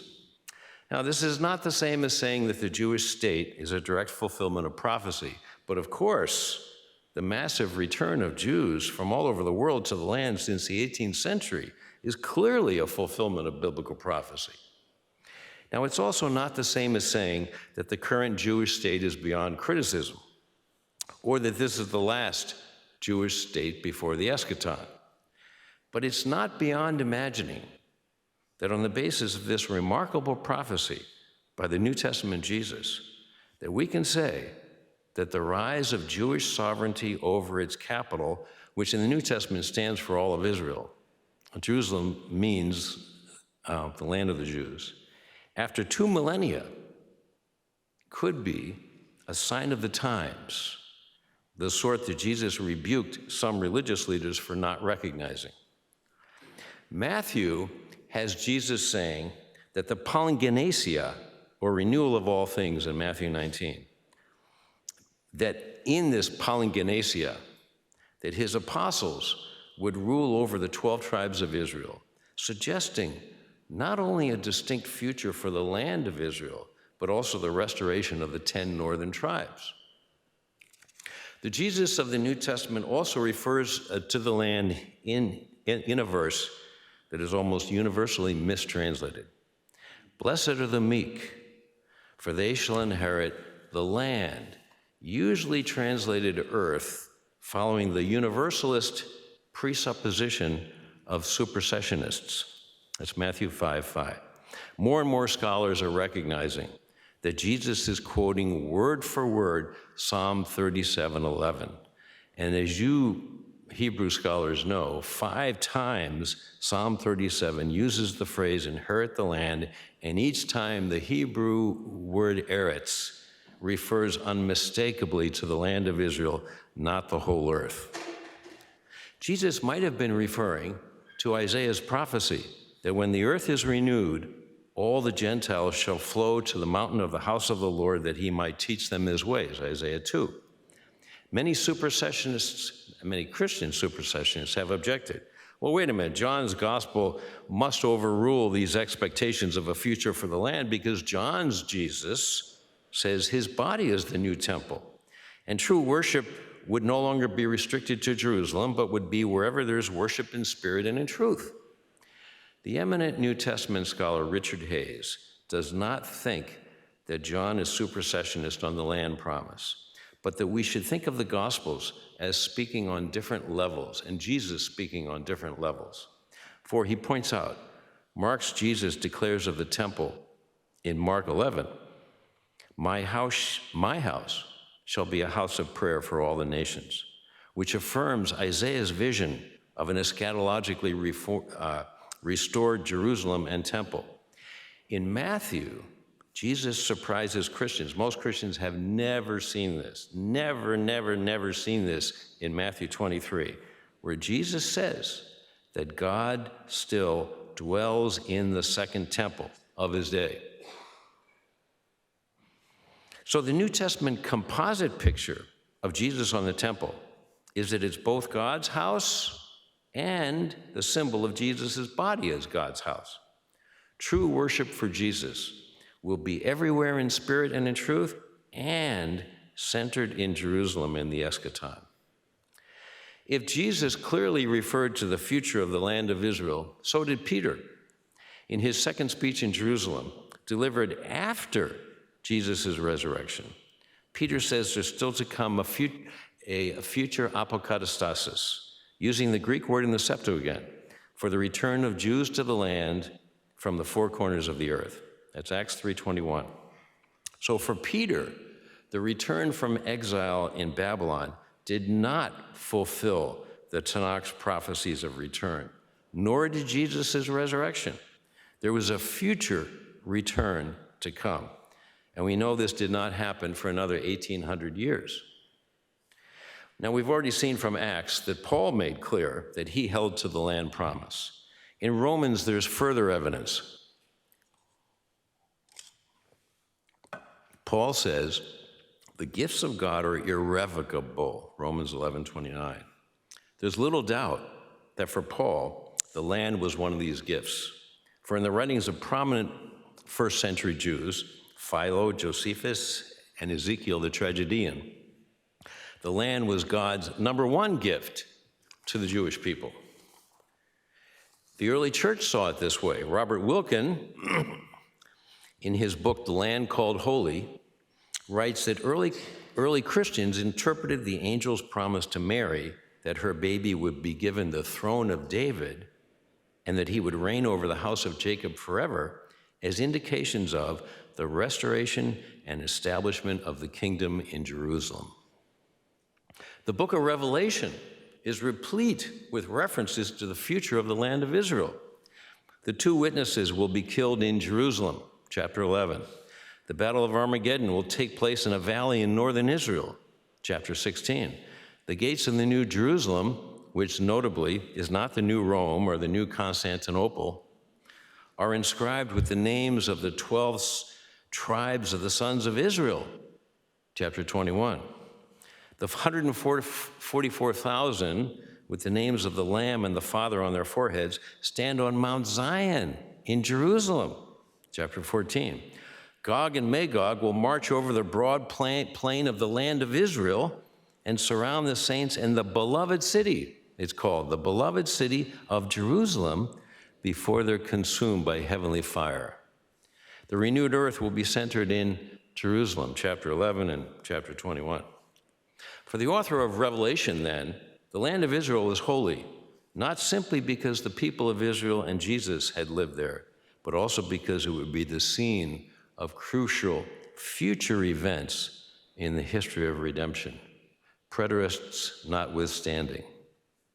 In sum, there's an abundance of evidence in the Gospels, in Acts, in the epistles, and Revelation. For one, the land promise; two, the holiness of Jerusalem; and three, the theological significance of the land of Israel in the future and in the eschaton. Does this matter? I say yes, for three reasons. Number one, first, if the land promise was ended with the coming of Jesus, then God is not trustworthy. For he promised to Abraham and his seed that the land would be theirs for an everlasting possession, as Rabbi Hirsch quoted earlier this morning, Genesis 17:8. And that as long as the sun, moon, and stars are in the sky, and last I looked this morning, they were, the Jewish people would be God's people, and he would do them good. That's Jeremiah 31 and 32.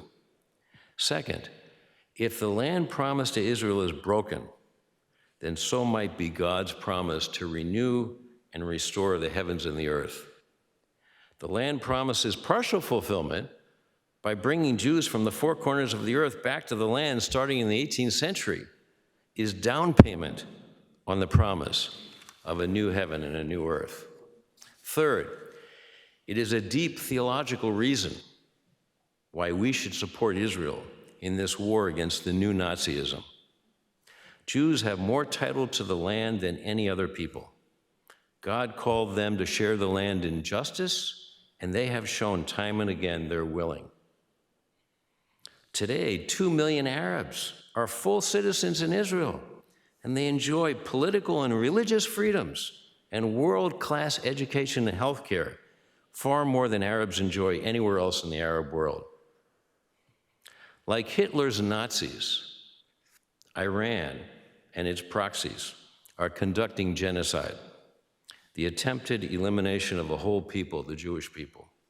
If we Christians thought it was right to destroy Nazism in World War II, then we should support Israel and her efforts to destroy this new Nazism. Thank you.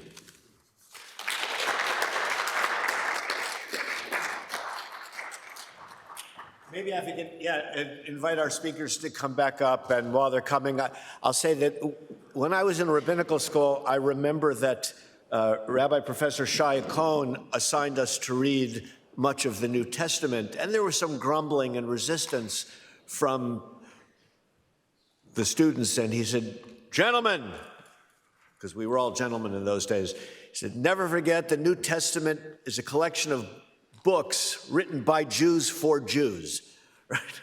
So we can study it. And as we move forward, I will say something I always said in ecumenical settings is whether we believe that the Messiah will come or the Messiah will come back. In the meantime, we all await the Messiah's coming. So to that, I throw the not you to the wolves, God forbid, but throw the discussion open. Please ask your questions or ask your questions of one another. Go ahead. Wow, well, I was really blown away by all of that. Dr. McDermott, I'm also a Christian in this space, and I really applaud the work that you're doing because I know it can be very lonely and difficult. Are you seeing right now that there's a similar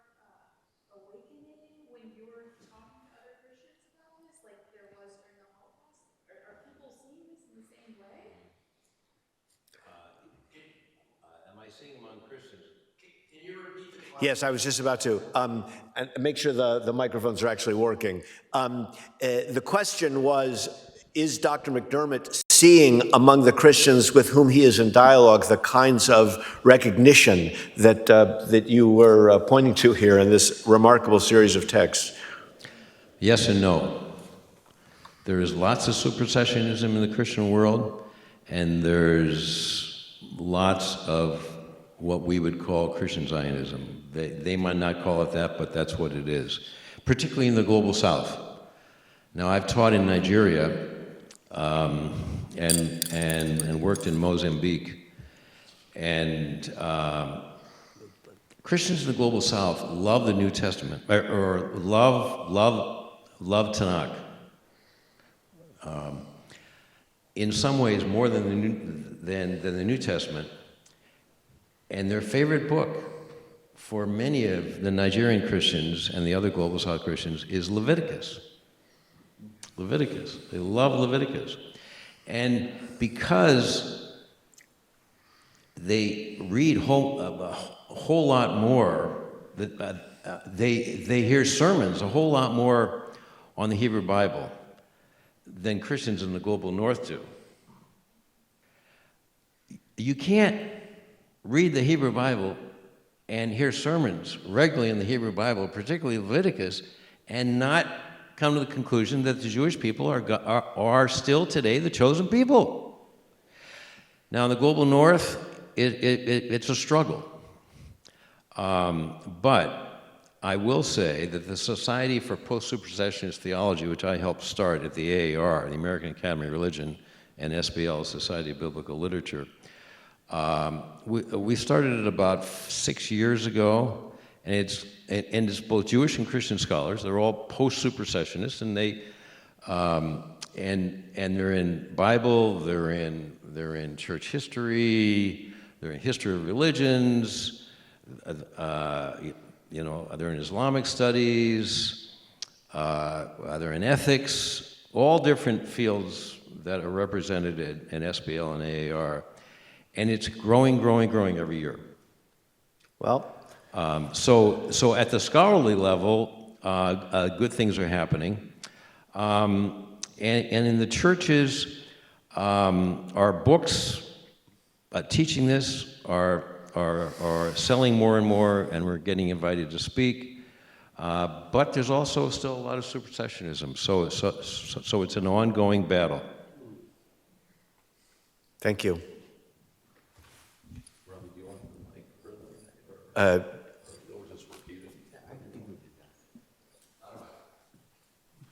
this work? It's not unusual to be loved by everyone. Yes, it works. Thank you. Dr. McDermott, thank you. I am also an Anglican, so I'm glad seeing the fellow Anglican on stage. Just to reassure you, there are Jews in the audience also. Well,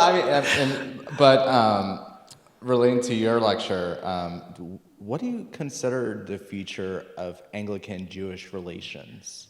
Because, of course, within the Anglican community, whether it's the ordinariate, whether it's the communion itself, or other continuing movements, of course, there's a lot of supersessionalism within archaeology. So I'm wondering what's your take on the future of Anglican-Jewish relations from both perhaps a political or a spiritual perspective? Well, the Anglican world, like most Christian worlds, including Roman Catholics, and Father AJ, who will be speaking this afternoon, is also an Anglican priest. The Anglican world, like the Baptists, like the Pentecostals, like the Eastern Orthodox, and even Rome, which has done great work in Nostra Aetate, and now Gavin DaCosta, the best Roman Catholic theologian in England, published a recent book calling for minimal Catholic Zionism, published with Oxford, and he teaches in Rome now. So Rome is doing good things, but all the churches are divided on this. Now, in the Anglican world, look, probably the most influential biblical scholar and theologian in the world today, not only is N.T. Wright. And N.T. Wright, he influences Catholics as well as Anglicans and Protestants. He's sort of the go-to theologian for intellectually aspiring evangelicals. And he's a classic supersessionist. He denies he's a supersessionist by simply redefining the term. And Tom and I are friends, and we have debated this, and he asked for a copy of my book called Israel Matters, and I gave it to him.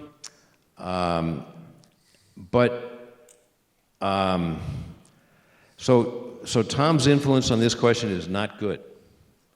But I'm encouraged that the vast majority of Anglicans are in the Global South.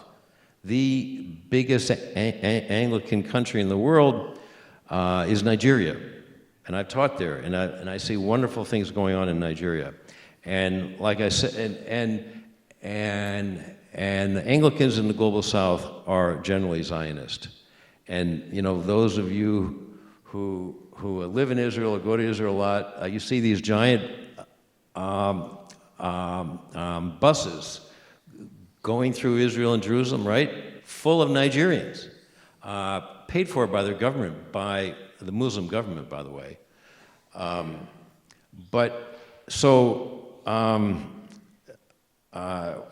The Anglicans, since we are growing in the Global South, and by the way, the Anglicans in the Global South have totally repudiated Canterbury.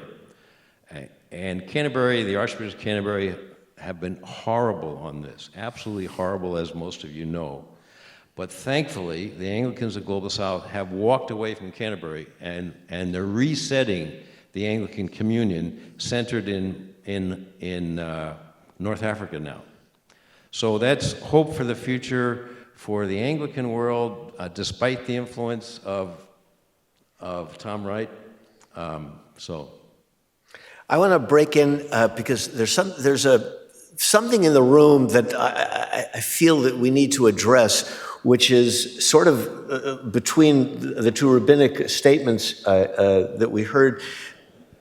The core initial commitment of God to the land, of God to the people of the land in the Torah, which we can all relate to as, you know, religious scholars of one degree or another, is not always seen, but let us say, in the establishment of the state as well as in the day-to-day life of the state. So there's a kind of a dissonance between the secularity of the state and the initial religious promise. So I was wondering if the two of you could reflect a little bit about that. You know, some of us are hopeful that there'll be some sort of synthesis over the course of time, but I don't always see it. I see a lot of antagonism. Are you feeling confident, or are you feeling concerned? If you want to share some thoughts, I'm putting you on the spot. Either one of you.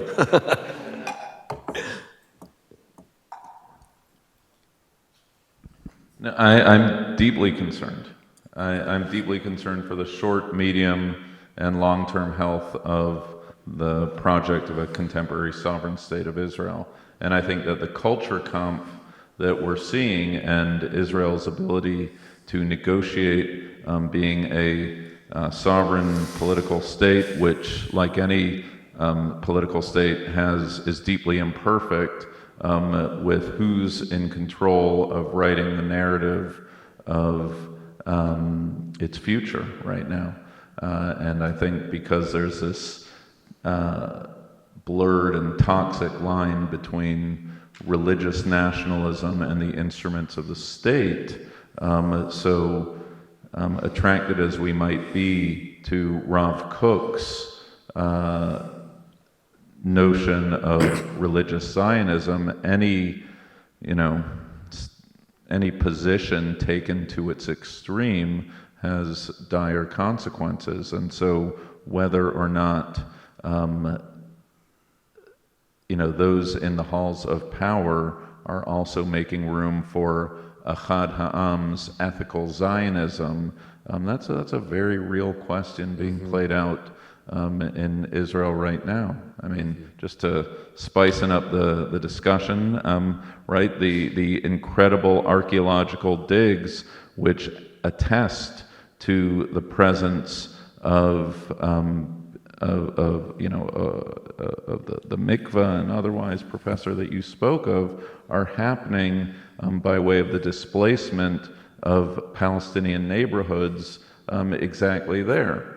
And so the question of archaeology is not just a question of theology, but it's a question of, is this land capacious enough to host two people who make a claim to the land?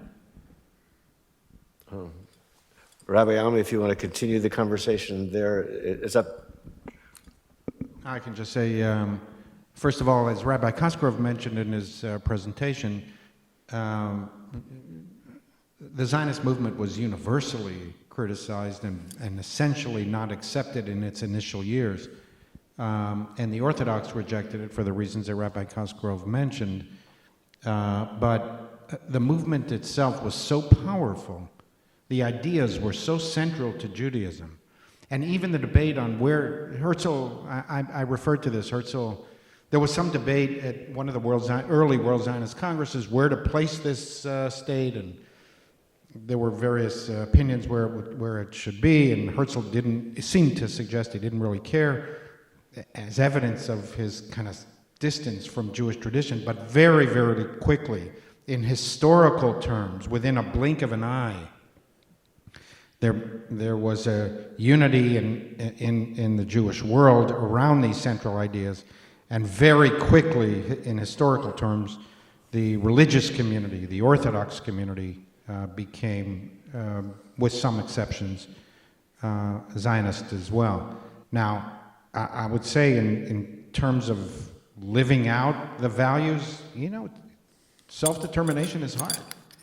And especially if you want to try and consolidate Jewish values with the secular ideas that Herzl was motivated by, and the basis upon which the modern secular Jewish state is based, which is acceptance of international covenants and basic democratic principles. And this has created a really great test for the Jewish people, because we developed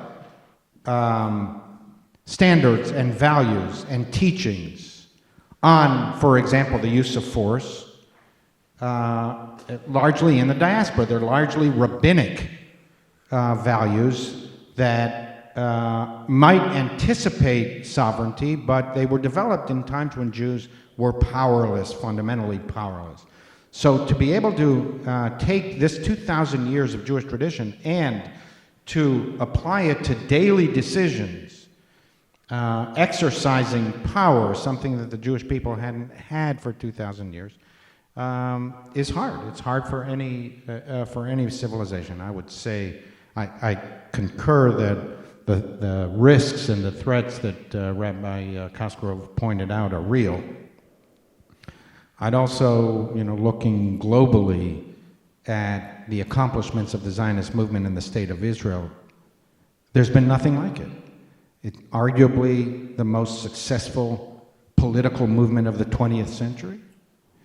And the modern State of Israel is an absolute miracle. The idea that this people, under such pressure, from not a day has gone by in the whole history of Israel, and the return of the Zionist movement, really, where Israel has lived in what we would call peace, conditions of peace. So, mindful of that, not excusing the excesses, but mindful of the accomplishments of the Zionist movement in the State of Israel. It's a phenomenal miracle, and something to be deeply respected and be grateful for, while continuing the work of repair. Our next two questioners, Dr. Steve Fein, my partner in helping create all this, And Dr. A.J. Nolte will hold one of our speakers from this afternoon, and I see Ben behind Dr. Ben Summer. So first, Steve. First of all, is this thing on? It's on. First of all, I want to thank all of you for a really enriching morning. When I was a kid, I had a poster on my wall that had a picture of an ancient oil lamp on it that said, surrounding it, "Our past illuminates our future." Some people may have seen it as well. It was put out by the Jewish Agency. And that sort of led me to my career, where I actually use those oil lamps in class to this day. And I just wanted to add a couple of things. Number one, we are in the house that Solomon Schechter built. And so that sense of Catholic Judaism, of this, or what Robert Bellow might have called Jewish civil religion, is what binds us all together, and not a b'diavad, and not in a way that is to be scorned, but in a way to praise, that there is this shared culture across boundaries that's, I think, essential to what's been going on here, even beyond the Jewish boundaries. So I thank you all for that. Within this environment, I think sometimes we overemphasize the word secular, because after all, Turkish secular is really different from Indian secular, which is really different from Jewish secular. And the people who claim to be secular in each of those cultures don't even know that they're more like the people who don't claim to be secular, and vice versa, than they are anybody else in the universe. And we overplay that to the point that I think that Herzl is painted sometimes to be Mr. Secular. But when we actually read Herzl's development through his life, and I do this with my kids at YU, he has a wonderful essay he wrote for Hanukkah, where he talks about his own re-Judaization, slowly but surely. And he said, it may not work for me, but it's going to work for my children. And I thought that was a really important moment. Any of us who've read Ezra and Nehemiah know that was the project way back then. And however that comes together, I think that the secular versus religion sort of dichotomy is convenient for people, but I don't think it actually represents what it's like when Herzl sat at his bubby's table. And then when he went out into the street. I know of too many great scholars who taught here at Columbia University who were the great pillars of secularism and then went home and spoke Yiddish. It's just not so simple, and I want to pull that non-simplicity out as a way of going back to Catholic Israel and talking about what we all have in common and shared. And if we put that forward, and for me that's been a life project, we can sometimes get past the other stuff in a healthy way. Anyway, that's my thing. Thank you, Steve. If you could pass that microphone to AJ, that would be great. I got it. Thank you, and thank you all for a great event. For the questioner who asked about Anglicanism, stay tuned. It's possible it may come up in my presentation as well. I will do the obnoxious thing and ask two questions with my one question. My question for either of the rabbis, and particularly, you talked about the initial lack of reception of Zionism by a lot of the rabbinical authorities and movements, Reformed and Orthodox, etc., and that this changed because of the power of Zionist ideals. I guess my question is, just from a practical religious philosophy perspective, what motivated those changes, and how did that change the theology?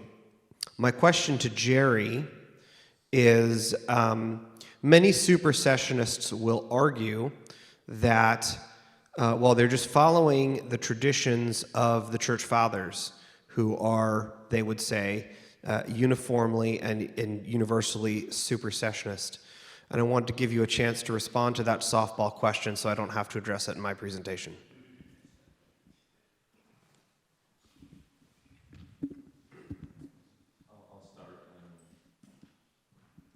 So I think the shortest way to respond is facts on the ground.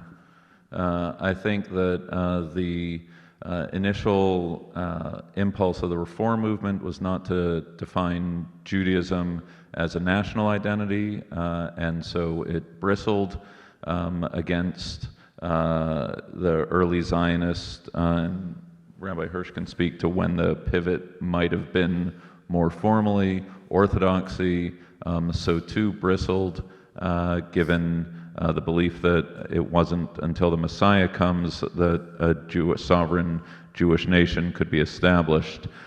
Conservative Jews like to say that we were the only ones who have been Zionists all along. This is actually not true. There's a nice article by Naomi Cohen, Professor Cohen, on the history of Zionism and JTS, and she tells a story that I love to tell that I've told in this room before, that as American Judaism was getting acclimated on American soil, the whole question of dual loyalties was a very big question, and the then Chancellor Louis Finkelstein had a very lukewarm relationship to Zionism, so much so that in the 1940s, the graduating class of this august institution, JTS, wanted to sing Hatikva, the Israeli national anthem, at graduation, which was given the kibosh by Finkelstein, and as act of a protest, they had the Caroliner, the bell ringer at Union Theological Seminary across the street, play Hatikva during graduation to thumb their nose at the chancellor. And so it was really only with the establishment of the State of Israel, and then in the 1950s, a seminal essay by Joseph Soloveitchik, the intellectual head of the American Orthodoxy, Kol Dodi Dofek, that Orthodoxy, conservative Judaism, and when would he say the turning point for the Reform movement was? 48, but for sure 67. Yeah. We're going to add one thing. Let me just, I just want to pick up on what Rabbi Kosgrove says about facts on the ground. What changed? The debate at the end of the 19th century is what was the solution to the Jewish problem? What is the best solution to the Jewish problem? The integrationists, the Enlightenment people, the liberals, they said the best solution to the Jewish problem, the best way to solve anti-Semitism is to be fully embraced, which is what the Enlightenment promised. The Zionists said the best way to solve the Jewish problem is to get out of the way, because the tools of the Enlightenment would decimate Judaism eventually. Now, if you are integrated into the West, you don't want to hear this message of get out of the way, abandon the European project. So what changed was this idea that we are fully ensconced in the West and the Western Enlightenment will protect the Jews. As the 20th century unfolded, literally decade by decade, all you had to do was open a daily newspaper and see the proof that the Enlightenment could not, even if it wanted to, protect the Jews. And as the 20th century unfolded, this became more and more obvious. So the opposition to Zionism eventually began to fade away because of the facts on the ground. And as Rabbi Kosgrove mentioned, by the time of the establishment of the State of Israel, which was 3 years after the Holocaust, it was clear to everybody that a way to guarantee the future of the Jewish people is collective self-determination. Now, one additional comment, which might be a bit provocative, but just for us to think about, as the decades unfold in the 20th century, and we have generations of Jews now who do not feel threatened at all and do not have a personal connection to the persecutions of the 20th century. I think what's happening, if you look around, some of the anti-Zionists of the Jewish left, what I think is happening is a going back to the default position of liberal Jews. In other words, the rule is a full embrace of universal values, not as an expression of Jewish particularism, but at the expense of Jewish particularism. That was the debate in the Reform movement. And not only Reform movement, Reform we could use as a catch-all phrase for everybody who's enlightened, who's part of the Enlightenment and not Orthodox. So what was exceptional was not that, we abandoned this principle and became fully Zionist because we accepted its fundamental premise of a merger of Jewish particular values and Jewish universal values, which is the best of the Zionist aspiration. But what was exceptional was the 20th century that imposed existential threat after existential threat after existential threat on the Jewish people. And as we have reached the end of the 20th century into the 21st century, and we have two generations of Jews who feel no existential threat whatsoever, I think what's happening is we're going back to the future and going back to the default position of liberal Judaism, which is a preference of universal values at the expense of particular values, not as an expression of particular values. And that's why younger Jews, in my view, are some of them are anti-Zionist. And I would just add one more point.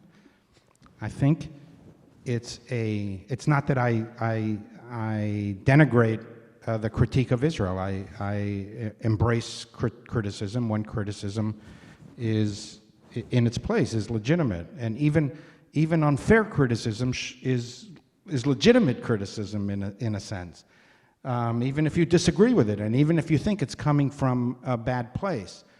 But to the extent that you can have people who study over here around the block, and are Jewish anti-Zionists, I think not only is it what I just said, but I think it's also a sense of they do not feel threatened.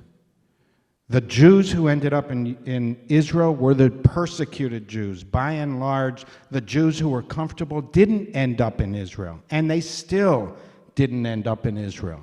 So when you see a Columbia student, for example, who's marching out there with the anti-Zionists, chances are, and this is not to denigrate their critique of Israel, but chances are they feel very comfortable in the West. We're going to do two more very brief comments. We don't have time for it at all because we have a lunch to go to, and we'll need to shepherd ourselves over to the private dining room. Ben, you've been waiting, and I don't know your name. Okay, we'll hear from you, but try to keep it brief. There's also the second question, though. We might have to then do that over lunch, because otherwise we're going to get completely messed up with our schedule. I beg your forgiveness about that second question. You can waive? Okay. The second question, we just need to keep it brief. I'm sorry. Oh, a second question, and then Professor Summers has a question too. Yes. Well, I'll be real brief. It's been politically convenient and useful for Christian supersessionists to say, well, all the fathers were supersessionists, and therefore we are justified in being supersessionists. It's not true that all the fathers were supersessionists, particularly before Augustine. As I point out in two of my books, The New Christian Zionism and Israel Matters, in the 2nd century, just for example, you have the testimony of the 12 patriarchs. That's a patristic text. It foresees the restoration of Israel. In the 3rd century, you've got Eusebius in the 4th century, looking back to the 3rd century, talking about the Egyptian bishop Nepos, who preaches the restoration of Israel. He's what we would call today anti-supersessionist, and Eusebius complains that he's way too influential. All these churches all over Egypt are following him. We've got to do something about it. That's the 3rd century. So, and as Paula Fredrickson has written her whole book on Augustine, saying that his supersessionism, he was a supersessionist, it's not so simple. And secondly, all of the fathers before Augustine, even the classic supersessionists like Justin Martyr and Irenaeus and Tertullian, they say the church is the new Israel, but they also they all believe in a literal millennium, and Jerusalem's going to be the center of it. So, all right, Ben, finish us off. Instead of asking this as a question of the panel, maybe I can just introduce this as a theme that we might keep in mind in the rest of the day. Especially in the last two talks, I thought we heard a really good two really great presentations that were based on the sound judgment that that Jews and Christians who take their own scriptures seriously need to be religious Zionists. I'd love to hear a little bit more over the rest of the day about the different kinds of religious Zionisms that might exist. And in particular, I think it might be worth thinking more as the day goes on about the respective places of a messianic eschatological religious Zionism, which in some ways has been represented by some of what we heard today and by the reference to Rav Kook in one of these handouts, as opposed to what Professor Gary Anderson from Notre Dame University calls a covenantal religious Zionism, which doesn't have any eschatological expectations and therefore has more room for certain kinds of negotiation. And I think that's a useful distinction to make. Max Nordau refers very, very positively to Bar Kokhba, a very eschatological, muscular Jewish nationalist. And it is worth recalling that Bar Kokhba achieved for the Jewish people the same thing that Hamas has achieved for the people of Gaza. So eschatological forms of muscular religious Zionism are dangerous. But that's not the only sort of religious Zionism that's available to Jews or Christians. Again, this is a point that Gary, a devout Catholic, has made, in part in reference to the work of Uriel Simon from Bar Ilan University. So I think as the day goes on, perhaps we can reflect more on these two different models, one of which I think has proven itself to be a very dangerous model, and the other of which might be a much more humble covenantal model of a religious Zionism. Let's hope so. By the way, I had invited Gary Anderson fervently. I wanted him to be here. He just was not able to be here. So let me just, as camp counselor for the day, ask you to follow Pastor Susie Silk, again, one of our doctoral students. She will lead us to the PDR, the private dining room where lunch awaits. And for those of you who need a bathroom, we will be passing a bathroom. I want to say thank you to the panel.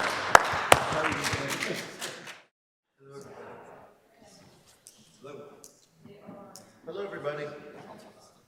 I'm Stephen Fine. I'm professor of Jewish history at Yeshiva University and the director of our Center for Israel Studies.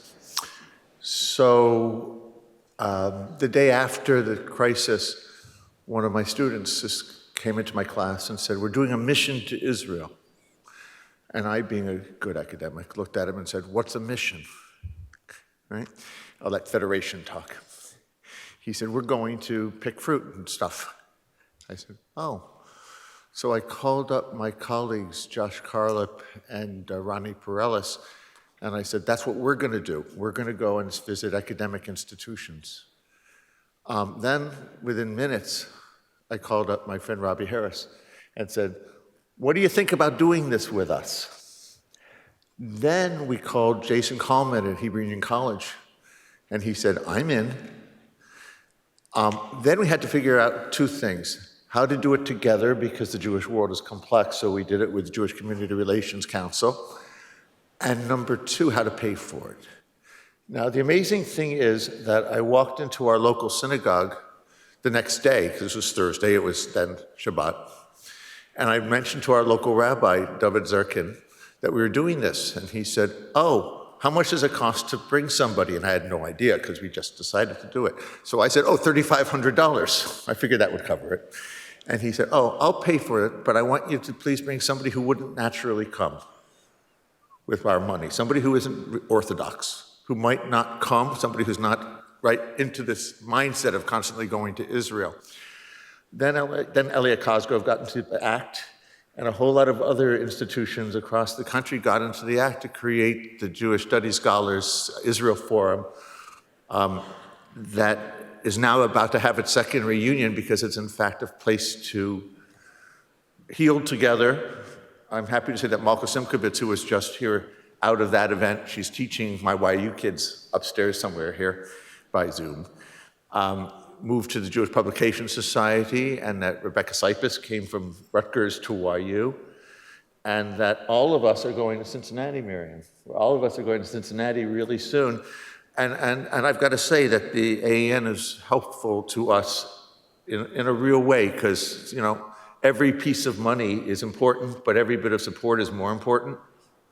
And we knew we were doing the right thing and how to do it, which is why we're all here today in a certain way. So I want to thank the AEN and thank everybody else that I just mentioned, and praise my friend Robbie, who has made all of this happen. So thank you, Robbie. Now, here's the schedule, okay? We're going to start with Israel Ben-Porat of my own institution, who's going to speak on Christian Zionism in early America. Then we're going to A.J. Nolte, who's going to speak on the history of politics of Christian Zionism, 1550 to the present. And then Miriam Meir, who's going to talk to us about modern Hebrew poetry, always a joy. And then Job Jindo, who's going to talk to us about From East to Zion. I can't do the rest. You'll have to do it later. You'll have to. Hagami and Shuvaki. Perfect. Thank you. Okay.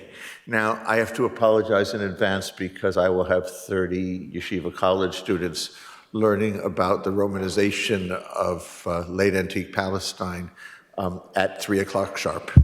So when I pop out, that's the reason. I'm happy to invite Israel Ben-Porat to start us off.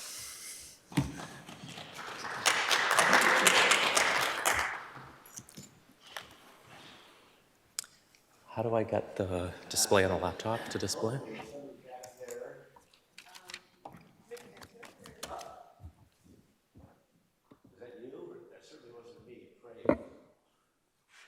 There we go. Okay. Thank you, everyone, for being here.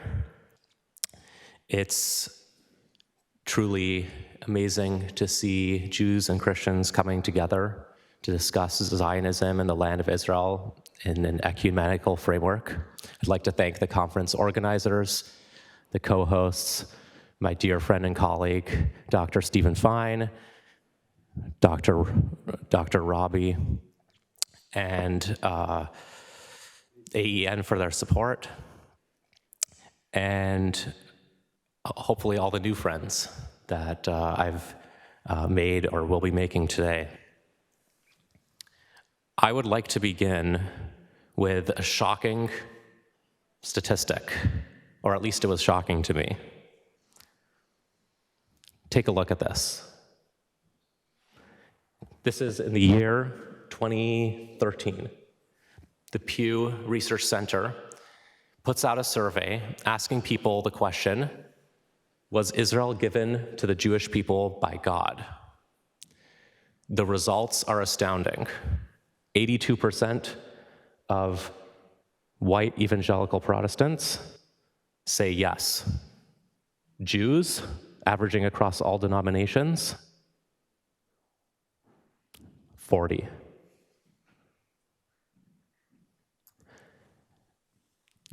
And if you average all Christian denominations, 55. That means white mainline, 47, higher than Jews. That's amazing. It's incredible. It's incredible. It means that Christians are more likely than Jews, with the exception of Orthodox denominations, to accept a central tenet of what can only be called Zionism.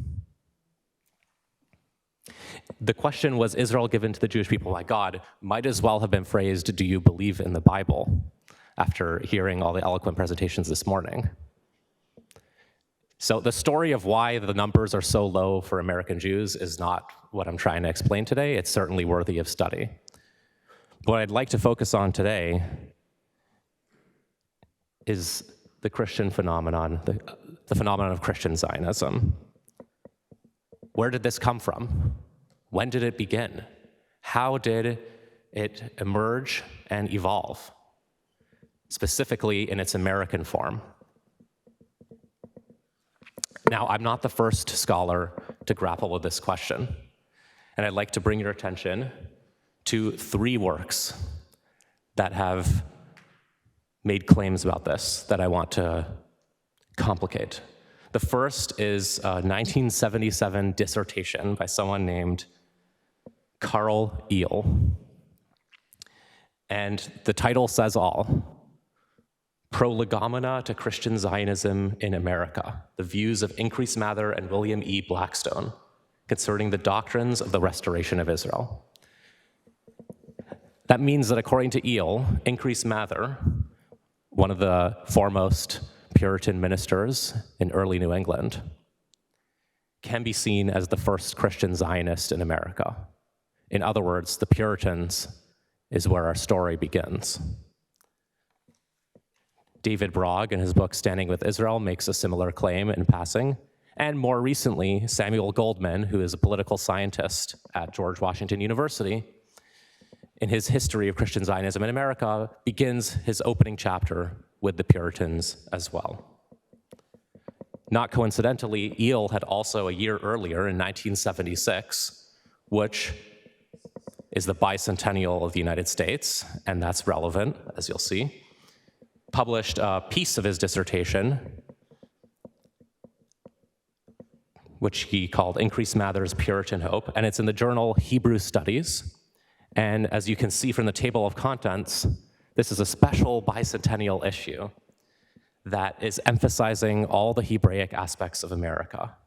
A Hebrew translation of the American Declaration of Independence is another article in that issue. The biblical background of the political system of America.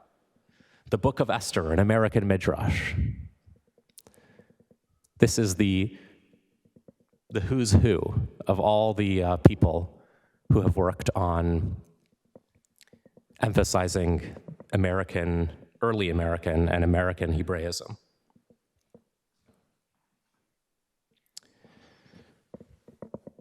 So, what I'd like to argue today is to complicate the notion of Puritan Zionism. If our story begins with the Puritans, I think we need to look at Puritan Zionism in its proper theological and political context. And what I'm going to argue is that much as Dr. McDermott pointed to the Holocaust as a turning point in the history of Christian Zionism, the American Revolution was another important moment in that story. And if you compare writings from the early colonial period by Christian Zionists to people writing after the American Revolution, there are key differences. In the early colonial period, it's more theological and is tied up in millennialism, which I'll explain in a moment. After the American Revolution, it becomes more political. It's more about independence, statehood, the usual ideas that we associate today with the term Zionism. So let's take a step back for a moment and understand who the Puritans were and what their views were. Puritans were a distinct movement within Reformed Protestantism in England that sought to rid the Church of England of its Catholic elements. They were marked by a particularly intense piety and biblicism, sometimes Sabbatarianism, and Calvinist doctrines such as predestination, among other things.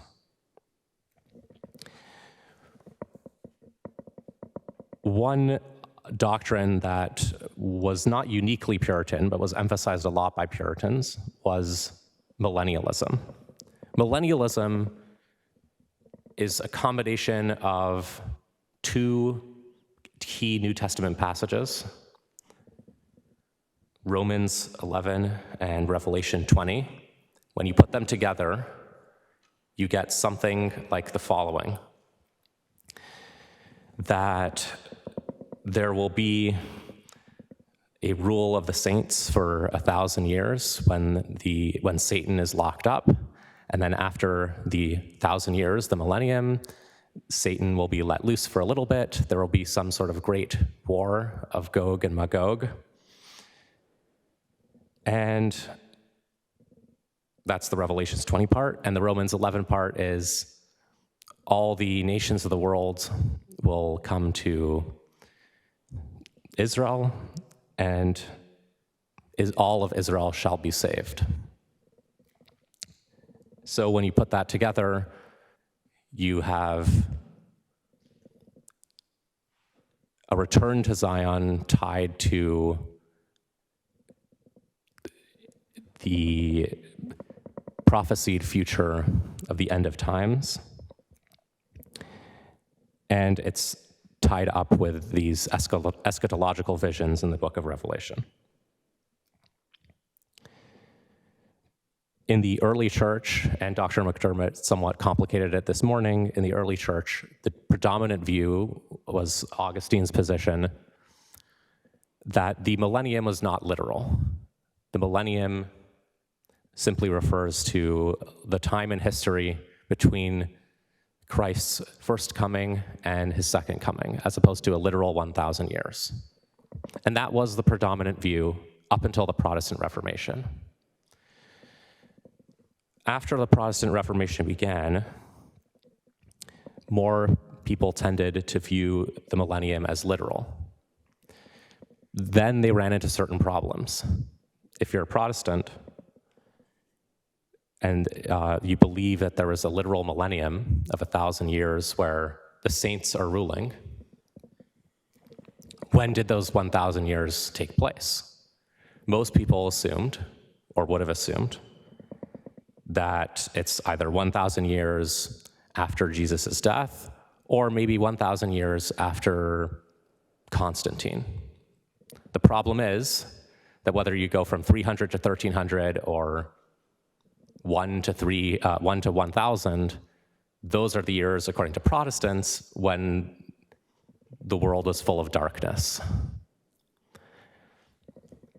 And so some answer that problem by suggesting that either the millennium is happening right now and the conflict with the Antichrist can be seen in the conflict with the Roman Catholic Church, or that it hasn't happened yet and the millennium will come in the future. These two positions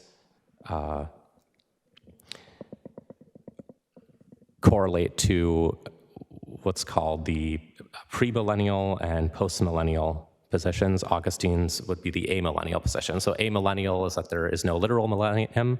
Premillennial is that Christ comes before the literal millennium is ushered in which case it hasn't happened yet, but will happen soon, hopefully, in that view. And postmillennial is that after the 1,000 years, Christ will then come.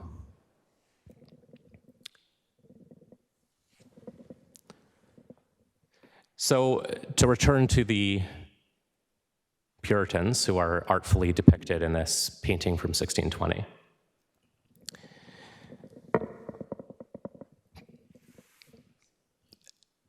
Are Eel, Goldman, and Brogg correct in characterizing Puritans as Zionists. On one hand, there is some truth to the claim. Puritans distinctively emphasized the return to Zion and Jewish restoration. In fact, it went beyond that. I mentioned Puritan biblicism as something that Puritans uniquely emphasized. Not only did they write things like this selection from William Bradford's famous Chronicle of Plymouth Plantation, where he wrote Hebrew exercises in the opening pages toward the end of his life, and wrote this meditation. Though I am grown aged, yet I have had a longing desire to see with my own eyes something of that most ancient language and holy tongue in which the law and oracles of God were right, and in which God and angels spoke to the holy patriarchs of old time. Puritans were deeply fascinated by Scripture, and especially in its original languages, the original Hebrew, as a way of connecting to God and as a way of understanding God's will on the deepest level. But it was more than just rhetoric. It actually went into their laws as well. This here is just as an example. There are so many more I could have cited. A list of capital laws from 1642. Notice how after each capital offense, almost all of them, there's a scriptural citation. The legal system in Puritan New England invoked Mosaic law in many ways.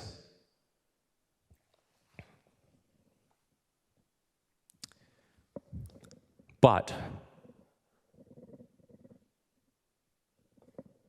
it's important to remember that although Puritans were obsessed with the Bible, they were not pro-Jewish. They were not philo-Semitic. And this is where a key limitation, perhaps, to the concept of Puritan Zionism needs to be emphasized. It's often said, and I think correctly so, that anti-Zionism is anti-Semitism, almost always, if not always. But the reverse, it would seem, in the colonial American period, is not necessarily true. Apparently, one can be pro-Zionist and not necessarily pro-Semitic. Increase Mather, who Carl Eel wrote his dissertation on, is a case in point. His famous book, The Mystery of Israel's Salvation, written in 1669, was his magnum opus on this whole question of Romans 11 and Revelation 20. And Mather says in his first quote, what sounds like Zionism. Some that have believed and asserted a general conversion of the Jews, yet have doubted whether they should ever again possess the land of their fathers. But the scripture is very clear and full for this, that I see not how it can be justly be denied or questioned. So Mather here is emphasizing that in this end of time scenario, the Jews will not only convert, but also possess the land. That maybe could be described as Zionistic, but the limitation here is that it's possession of the land, but in an imagined conversion scenario. So it's not acknowledging Jewish sovereignty over Israel for Jews as Jews, but rather in an imagined scenario of Jews as converted to Christianity. Secondly, the particular scenario that he's envisioning is theocratic. And as he explains, when Paul said, all Israel shall be saved, salvation is not just spiritual, but temporal. For it is observable that the children of Israel were not subject unto oppression from their own rulers until such time as they cast off that theocracy, or government by judges, which was of divine appointment. It's kind of funny claim here, actually. He's suggesting that Israel was only free when they were under theocracy, which to a modern reader might sound puzzling, because we today consider theocracy to be oppressive. But in this quote here, Mather is suggesting that in this imagined scenario of Jewish repossession of Zion, the political form that it will take is a theocracy, a return to the Old Testament models of governance that they once had. And that is another key limitation to keep in mind. What we don't see here is the idea of Jewish statehood, of Jewish independence. Because, to be fair, the concept of statehood didn't really exist yet in the way that we think of now. But compare Mather's comments to some selections by a later thinker, Elias Boudinot, who was an important politician in the revolutionary and early national period. Among his roles was president of the Continental Congress. Boudinot writes in one of his books, "Who knows but God has raised up these United States in these latter days for the very purpose of accomplishing his will and bringing his beloved people to their own land." And in another book, he writes,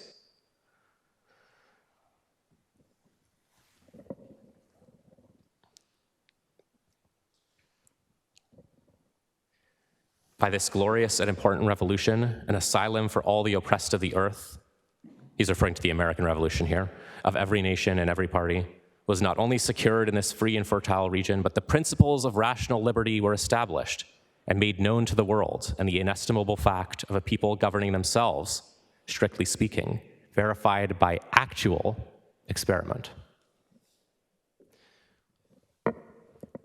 John Adams makes a similar statement, "For I really wish the Jews again in Judea an independent nation." An independent nation. Now, a lot of people just quote that part and ignore the second half of the sentence, which is that he hopes that they would soon become liberal Unitarian Christians, as you can see at the end of the passage there.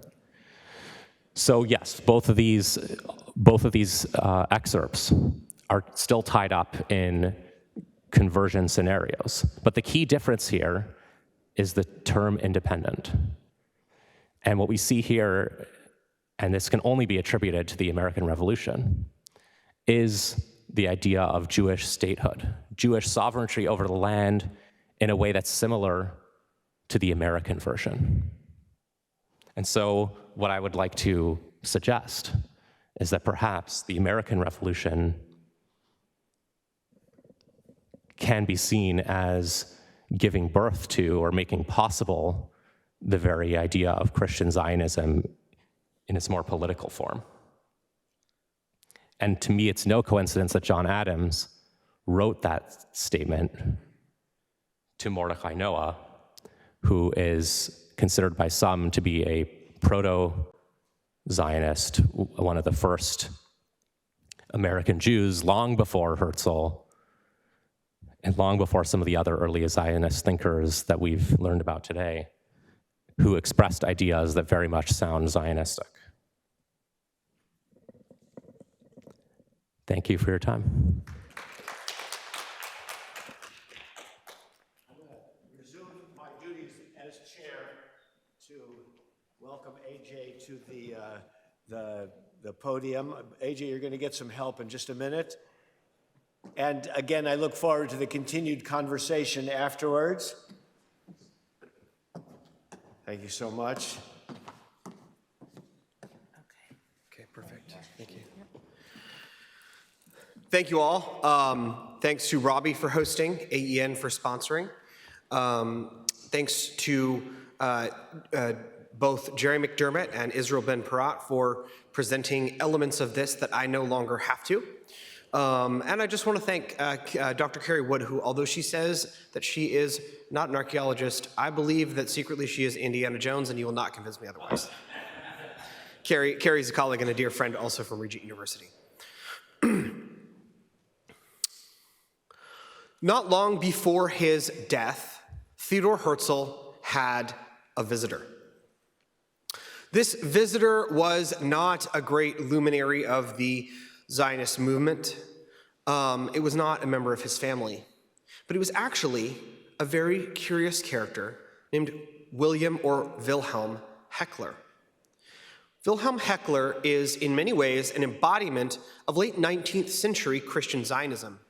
And as a notable historian, Bibi Netanyahu, chronicled in his book, but of course you can find this in other historical works as well if you don't want to rely on the Prime Minister's footnotes, was the last person aside from Herzl's family to see him before he died. Heckler was the son of Dietrich Heckler, who was a missionary born in Germany, but connected with the Anglo-Lutheran bishopric of Jerusalem, which was a convergence of English Christian Zionists, led by Earl Shaftesbury, more on him in a bit, and German pietists, coming out of the Lutheran tradition, but having a much more philo-Semitic, albeit conversionary, attitude toward the Jews than Martin Luther. This was an experiment in restorationism, more on that again in a second. Heckler had been tutor to the Prince of Baden-Württemberg's family and was still close with the family. And while he was serving as the British chaplain to the embassy in Vienna, he read a book by a man named Theodor Herzl called Der Judenstaat. Heckler was so impressed that he made a meeting with Herzl and helped introduce Herzl to the Duke of Baden, which helped facilitate a very important meeting between Herzl and the Kaiser in Germany in the Holy Land in 1898. After Herzl's death, Heckler, who attended the first two Zionist conferences, would remain on the fringes of the Zionist movement. But as he aged in life, he became increasingly desperate to convince Jews in Europe to emigrate to the Holy Land. In the 1920s, he began to warn that some great calamity would come upon the Jews of Europe and they needed to leave. Wilhelm Heckler died in 1931, and Adolf Hitler, of course, became Chancellor of Germany 2 years later. Heckler embodies many of the confusions, contradictions, and just plain fascinating, interesting weirdness of Christian Zionism in the 19th century. An Anglican priest who, unlike many Anglican priests, was very interested in and motivated by eschatology. Someone who moved in the high courts of Europe, but also was very conversant with and interested in biblical prophecy. But Heckler was absolutely committed that it was essential, and it was in fact part of God's plan to redeem the world, that the Jewish people should return to the land. Christian Zionism is a topic that is often discussed, and often discussed with a certain amount of confusion, by Jews and Christians alike. I'll tell you two quick stories. I remember after October 7th going to a Jewish conference that will remain nameless, and mentioning that I worked at Regent University, which is an institution with a long history of Christian Zionism. One of the conference attendees said, "Oh, right, Christian Zionism. No Israel, no rapture, right?" My immediate thought was, oh boy, we've got a little bit of work to do. On the other hand, I've had conversations with Christians that go like this. Well, I fully support Israel's right to exist. I think that it is vitally important that the Jewish people should have a homeland in Israel, and that Israel is that homeland, and I fully believe they have the right to defend themselves. But I'm not a Christian Zionist. To quote that great work of philosophy, The Princess Bride, this word, I do not think it means what you think it means. So what does it mean? What is a Christian Zionist? Very simply put, I define Christian Zionism as follows. If Zionism is the idea that the Jewish people ought to have a state, and that that state ought to be in their biblical homeland, which is another way of saying, to put it more cheekily, that Zionism is the right for Jews to have a bloody great argument about what it means to have a Jewish state in the context of an actual Jewish state, then Christian Zionism is the idea that the restoration of the Jewish people to their homeland in some sort of independent system or not, and that's an important aspect for Christian Zionists. The state is often important, but you will see some Christian Zionists that will say the state is a mechanism for the return of the people to the land, and some that will say that national aspect is important. But the restoration of the people to the land is part of God's redemptive work in history. In other words, a Christian Zionism will look at the return of the Jews to the land through the means of the state of Israel, and will say, in some sense, God is in it, and he means something by it. Within that framework of Christian Zionism, there are a wide spectrum of Christian Zionists. Just as we heard Dr. Cosgrove this morning present about cultural Zionism, religious Zionism, the Zionism of Pinsker, we could add to that labor Zionism or revisionist Zionism as well if we wanted to do the full ideological panoply. We see Zionism then as a very ideologically diverse movement, and Christian Zionism is no less diverse. The typical understanding that most people have of Christian Zionism is based on one strand, premillennial dispensationalist Christian Zionism. I will discuss that in defined terms in a moment, but this is only one of three major contemporary strands. And all of these strands have their roots in a deeper movement tying to the Reformation, which I would call, following a couple of other historians, Christian restorationism. And I'll explain what I mean by that in just a moment. Our story begins roughly at the Reformation, but I want to make one quick note about Christian-Jewish relations through the lens of biblical interpretation. I am not I would say for a theologian, I make a pretty good political science. My PhD is in political science, and while I am a priest in the Anglican Church in North America, an Anglican priest like Father Jerry, he is much more theologically literate and sophisticated than I am, so I would beg your indulgence and allow Father McDermott, as a more senior priest, to correct my theology later. But one of the things that I've noticed looking at it comparatively, my training is in comparative political science, is that in terms of Jewish-Christian relations, it matters a great deal how Christians interpret what they call the Old Testament, and what this morning I was reliably informed my Jewish friends call the Bible. In other words, Christians that tend to interpret the Old Testament, the Hebrew Bible, in a more literal sense, looking for the plain meaning of the text, will have a lesser tendency toward anti-Semitic or anti-Jewish attitudes. By contrast, where there is a higher tendency to allegorize, that is to say, eliminate the plain meaning in search of a spiritual meaning, to allegorize the Old Testament, then there is more of a tendency to think that the Jews have been sort of superseded or passed by.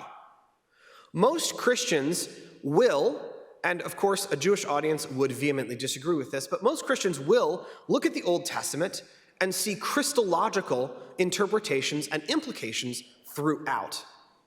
But just as in Christianity, we talked about the universal in particular this morning, for Christians, Christ unites the universal and the particular. For Christians doing Christological interpretation of the Old Testament, the universal principles should not eliminate the particularities of the plain meaning. If they do, those interpretations will drift into allegory, and that allegory and that universalization, unfortunately, has come at the expense of the Jews in the past. So not surprisingly, we see a major shift in attitudes toward Jews and Judaism after the Reformation. Why? Because one of the core principles of the Reformation was a restoration of emphasis on the plain meaning of the text. Some reformers did this at the exclusion of any other meaning, but all of them thought that it was really important to figure out what the Bible actually said and how it would apply. The first generation of reformers had complex views, but not particularly relevant for Christian Zionism. Big surprise, Martin Luther was not a Christian Zionist. However, as we start looking toward the second generation of the Reformation, we start to see some interesting things happen. A number of reformers from the Continental tradition start arguing, and some Lutheran theologians as well, that before the end of time, there will be a mass conversion of the Jewish people to Christianity. This idea is Christian restorationism, the idea that large-scale conversions will happen at some point before the end of time. And this idea becomes very widespread, but it has greater or lesser impacts on different Reformed traditions. But this idea hit like a wildfire in England. Why? Well, I'm sad to say, because of a very cool, very fun, very exciting myth. This is the myth of Glastonbury, which is the idea that Joseph of Arimathea, at one point after the resurrection of Jesus, traveled, speculation is that he was some sort of tin merchant, to Glastonbury in England, preached to the Jews, and established the British Church. There is, I hasten to add, no historical evidence whatsoever that it happened. However, if you look at the Anglican Prayer Book of 2019 in the Anglican Church of North America, and the section under the history of the Church of England and Anglicanism, it begins, legend has it that Joseph of Arimathea, etc., etc. So even if there's no historical evidence of it, this founding legend has played a vitally important role in the English imagination. We see this very clearly in the works of one of the first polemicists of the English Reformation, John Bale. And in Bale's work, he juxtaposes Rome and Jerusalem with a positive portrayal of Jerusalem. In other words, for him, the English church is descended from the Church of Jerusalem, and that's good. Rome, the Roman Catholic Church, is descended from Rome, and that's bad. This juxtaposition of Jerusalem good, Rome bad, is a very potent motif in Protestant circles in the English-speaking world moving forward. How widespread was the Jerusalem idea? Well, my colleague, Dr. Ben Perrott, talked a lot about the Puritans.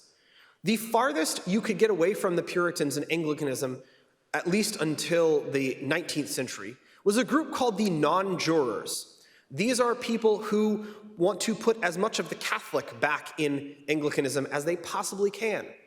And they despised both Papist and Puritan innovations. In other words, they were really not big fans of the Puritans. For reasons that are too complicated to get into right now, they had a falling out with the mainstream Church of England for a long period of time. And they were in dialogue with the Eastern Orthodox. As the non-jurors state their understanding of what an agreement with the Eastern Orthodox would look like, the first sentence is very enlightening. This is writing in the 1700s. The non-jurors say, "It is our understanding that of all of the churches, Jerusalem will have primacy here in England because of our deep ties, and of course, because it's Jerusalem and Jerusalem is great." They don't put it in exactly those terms. The Eastern Orthodox respond to this with, "What on earth are you talking about? Of course Constantinople's better than Jerusalem. You English people are crazy." But this demonstrates just how far this idea of Jerusalem centrism and the connections between Jerusalem and the English church actually spread. My colleague did a good job of covering the Puritans, who were at the other end of the Anglo-Protestant spectrum at the time. So I won't spend any more time there, except to make a couple of clarifying comments. One, the Puritans absolutely start out as restorationists, but they took restorationism in a much more political direction. Part of the reason why they believed in this idea of the theocracy of the judges was because that's what they thought their government should look like as well. The Puritans had an idea that the most righteous government God had was the one that he instituted. They take seriously Samuel's admonition that kingship was a concession to the peoples. And so they juxtapose this idea of kingship with the proper government of God. Over time, as we get closer to the American Revolution, this proper government of God becomes associated with republicanism, in what scholars have called the idea of the Hebrew Republic. So it's not surprising that the independence of a republic founded on these Judeo-Christian principles would also lead to speculation about a similar government arising among Jews in the land, in the Holy Land. I should also say that Since John Adams was a Unitarian, it might be that he wanted to convert the Jews, but I would imagine that most Orthodox Christians would have also wanted to convert John Adams. If you want to trace out some of the politics, and I can get into more of this in the Q&A if we have time, but a very peculiar thing happens. These Christian restorationist ideas and later Christian Zionist ideas were percolating as both the United States and Britain were forming their national identity. And there's something fundamental that Christian Zionism contributes to both of these projects. If you look at most of the early exponents of a kind of English nationalism, which was based on adherence to the Church of England and sort of the idea of a Christian commonwealth, they're also very fascinated by restorationism and some sense of Christian Zionism. An exemplar here would be the scholar John Selden, a parliamentarian, theologian, writer on politics, and possibly one of the first major Hebraic scholars in the post-Reformation English world, affectionately known by his friends as Rabbi Selden. This is one example, but it's far from exclusive. As English identity emerges, we start to see an idea that England, in some sense, may have a destiny to help bring about the restoration of the Jewish people. And over time, this idea of restoration changes from mass conversion to an idea of the Jews returning to the land. There is a similar notion, of course, in America, as we heard from John Adams.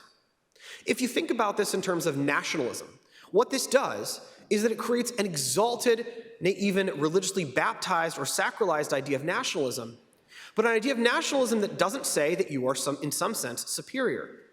Your nationalism is important to God, but it's secondary to other purposes. To quote Abraham Lincoln, we are an almost chosen people. Almost chosenness injects a sense of humility into both English and American national identity, and from a comparative politics perspective, I would argue, renders their nationalism more benign. In short, we have Christian Zionism to thank for the relatively benign character of American and English nationalism. I will speed run the 19th century for us because I want to get to some of the typology. Very important figure in 19th century Christian Zionism is a man by the name of Lord Shaftesbury. He is instrumental in creating that Anglo-Prussian bishopric that I mentioned, and also in writing pamphlets and making arguments that the restoration of the Jewish people to the land was fundamentally important. So Shaftesbury is an important figure in taking this idea of spiritual conversion and transforming it and injecting more of a focus on the people in the land. The first American missionary to the Middle East, Levi Parsons, is also in some sense a Christian Zionism. You can find a great biography of him in Michael Oren's fantastic book, Power, Faith, and Fantasy, A History of America in the Middle East, 1776 to the present. A word on premillennial dispensationalism. Dr. McDermott earlier mentioned the rapture, which is an idea of the Christians being taken up to heaven. But there's also in Revelation all of these discussions of the Jews. John Nelson Darby, who was a bit of an eccentric fellow, made the argument that God operated in different dispensations of grace. And he saw the times of the Gentiles as essentially the time of the Gentile church. For him, the rapture would mark the end of the time of the Gentiles and the renewed time of the Jews. He actually saw Jewish restoration to the land coming after the rapture in his initial schema, although this was changed by subsequent premillennial dispensationalists along the line. John Nelson Darby, the guy who created premillennial dispensationalism, is, therefore, by my definition, not necessarily a Christian Zionist, because he saw the restoration of the Jews as coming after the rapture of the Christians. Interestingly, some of these premillennial dispensationalists also had an idea that sort of the new heaven was for Christians, but the new earth, which was also going to be restored, would be restored as a Jewish kingdom. And this is where we have the idea of dual covenant. Without getting too much into this, this is an unbelievably controversial idea in Christianity, and I would say most Christians probably would not agree with this dual covenant framework.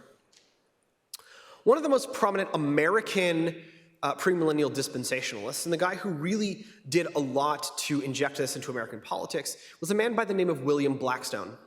Unlike Darby, Blackstone saw the restoration of the Jews as coming before the rapture and thought that it would happen imminently. And so he issued the famous Blackstone Memorial, calling for America to help create a Jewish state. This was, I believe, in 1893, so a couple of years before the writing of the Jewish state. So these ideas are absolutely in the water, but it's important for us to know that there's a long history of restorationism and perhaps what one might even call Christian Zionism before Darby and the premillennialists. I should also note that of the signers of the Balfour Declaration, the vast majority grew up in homes that were shaped by some sort of dissenting Calvinism or some sort of, some of these Reformation angles, even if they were not themselves still believers. And so a strong case could be made that the Balfour Declaration itself was heavily influenced by Christian Zionism. So much for the history. What about the impact of Christian Zionism on politics today? I would say there are 3 strands of Christian Zionism that are still somewhat relevant. The first is that premillennial dispensationalist strand that I've been talking about. This is the one that most popular media accounts associate with Christian Zionism. For premillennial dispensationalist Christian Zionists, Israel is ideological. Some of them take this dual covenant perspective, that the Christians will inherit the new heaven, the Jews will inherit the new earth. Hence, there is an explicit de-emphasizing of conversion, which is sort of a good news, bad news thing, because the good news, I suppose, from a Jewish perspective is they're not trying to convert you. The bad news from a Jewish perspective is they think you have to go through all the bad stuff that happens after the rapture. There are various different theologies of the rapture, when it will happen, how it will happen, all those types of things. Not going to get into that now, because as I will discuss in a minute, I think this Zionism is on the way out. A second strand that we haven't discussed today, although Father McDermott alluded to it earlier, is what I would call charismatic or renewalist Christian Zionism. Charismatics, just to give a little bit of terminology for those not familiar with intra-Christian stuff, are those who believe that certain miraculous signs and gifts of the Holy Spirit discussed in the book of Acts are still meant for the church today and can still be seen in many religious bodies. Charismatic or renewalist Christian Zionists tend to focus not so much on eschatology per se, although some of them would be millennial and eschatological, as the idea that those who bless Israel will be blessed. And so their focus is on a theology of blessing. Israel may or may not be eschatological, it often is, but they have a wide spectrum of views on exactly what that end times will look like. They also have a wide spectrum of views on conversion, with some really de-emphasizing conversion, while others are active in attempting to convert Jews in different ways. But it is important to note that even for conversion, for charismatic Pentecostal Christian Zionists who still believe that conversion is part of the responsibility, their Christian Zionism is not predicated on mass conversion. In other words, they are Christian Zionists first, and independently of their desire also to, in their view, share the gospel with the Jewish people. This charismatic strand of Christian Zionism is far and away the most globally impactful. It is estimated that Pentecostal and charismatic churches are not only the fastest growing, but will soon account for the vast majority of Christians in the world, particularly in the global south. We can see evidence of the global impact of this Christian Zionism in Guatemala, a 70% Pentecostal country, moving its embassy to Jerusalem. The warmth toward Israel under Brazil's President Jair Bolsonaro, elected largely through charismatic and Pentecostal votes, and also in countries like Zambia, which under its socialist government in the 1980s and early 1990s had diplomatic relationships with Iraq and Iran, but after the Christian Frederick Chiluba, who came into power as a Pentecostal charismatic and eventually declared Zambia one of 2 Christian nations explicitly in the world today, also opened diplomatic ties with Israel. The third strand is the New Christian Zionism. Since the guy who edited the book, The New Christian Zionism, spoke earlier, I won't spend much time on this, except to emphasize that from the perspective of politics, as Father Jerry mentioned earlier, there is a sense that the state of Israel is important, but not necessarily an uncritical support. Often previous strands of Christian Zionism were not as directly engaged in evaluating Israel and evaluating Israeli policies. They sort of supported Israel almost regardless of what it was doing, and there wasn't necessarily as much focus on the internal nature of Israel. New Christian Zionists emphasize that the idea that Israel is and ought to be a blessing to the land and to the world. And new Christian Zionists will make the argument that throughout history, on balance, and certainly not without certain qualifications, that she has been. So what then, as I conclude, is the future of Christian Zionism? First of all, Christian Zionism has a profound and unique impact on the national identity of Christian countries that embrace it. It means that any kind of Christian nationalism or nationalism with these elements in it will have a certain secondary humility. And this could have significant impacts on many countries in the global south as their populations become increasingly charismatic. Second point, I believe that premillennial dispensationalism is being, wait for it, left behind. I thank you for the 6 of you who got that joke. Full disclosure, I did read the Left Behind books when I was in high school. They were fun when I was in high school. But I believe that this is a tradition that is sort of fading. And there's data on this. I would emphasize the recent work, Christian Zionism in the 21st Century, by Moti Mbari and Carol Booman, 2 scholars who work with AEN, who have data on sort of the fading impact of this premillennial dispensationalist eschatology, particularly on Gen Z. For Christians in Gen Z, the question is not what is Israel's biblical role in eschatology, but rather, is Israel good for the world? And how is this consistent with Christian values and ethics? This leads me to my third point. If Christian Zionism has a future in the West, it will be the new Christian Zionism. Simply put, the new Christian Zionists are trying to answer the questions that young Gen Z Christians are actually asking. And so it's very important that that new Christian Zionist perspective be engaged with Gen Zs. Next point, charismatic and renewalist Christian Zionism could have a massive global impact, particularly in the global south. I think that this is still a relatively understudied topic, and I would love to see us not only do more research on this, but also think about how do we constructively and positively engage with these churches, many of which are very young and have a belief in Israel, but haven't exactly figured out how it connects in with some of their political engagements. My fourth point is that Christian Zionism, I believe, has irrevocably transformed Christian-Jewish relations. Christian Zionism has many different components. There are profound disagreements on questions of conversion, eschatology, critical or uncritical stances of Israel, and even more prosaic issues about whether a two-state solution is or is not acceptable based on the biblical promise. I'm sure these debates are completely unknown to a Jewish audience. But what seems to be very clear is that all Christian Zionists today, and even to a certain extent many of their restorationist predecessors, had a different theology and a different theological view of the Jews. Gone is the medieval idea of contempt, that the Jews are somehow irrational for not accepting Christianity, or that they are simply a witness that God has moved on. Now there is much more of a theology of esteem.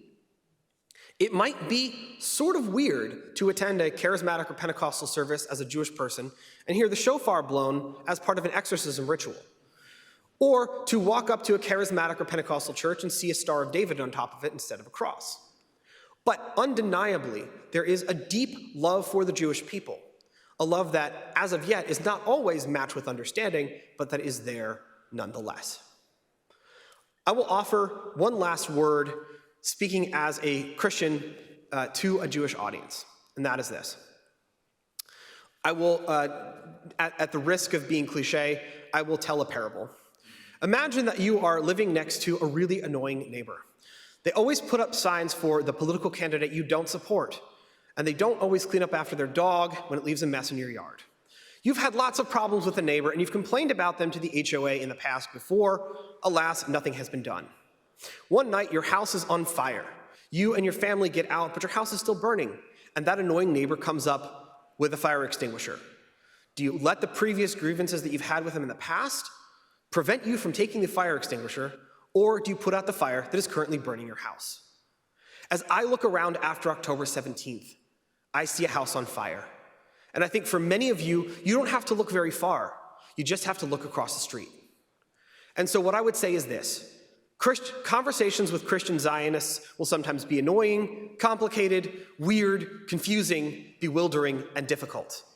But if the house is on fire, I do believe that Christian Zionists, in full willingness and friendship, are offering a fire extinguisher. Thank you.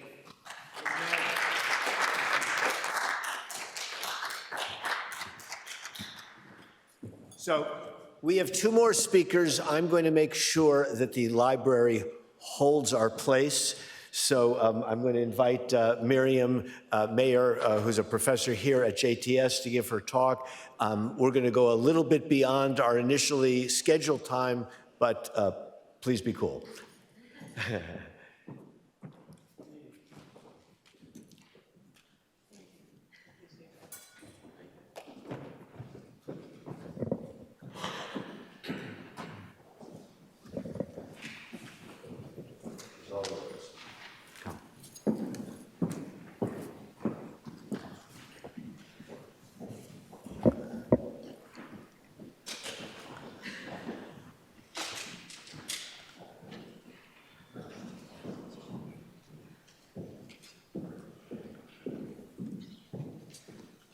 Okay, I'm going to leave this open for a minute, like this, because I don't want you to be distracted by the text that will be, that's in your hands and that will also be on the screen.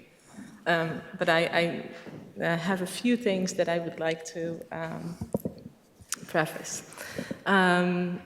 So when Robbie suggested I participate in some way in this meeting, convening, I was very, very tempted because for me, as someone who was born Catholic and converted to Judaism at age 9 with my family, and we made Aliyah,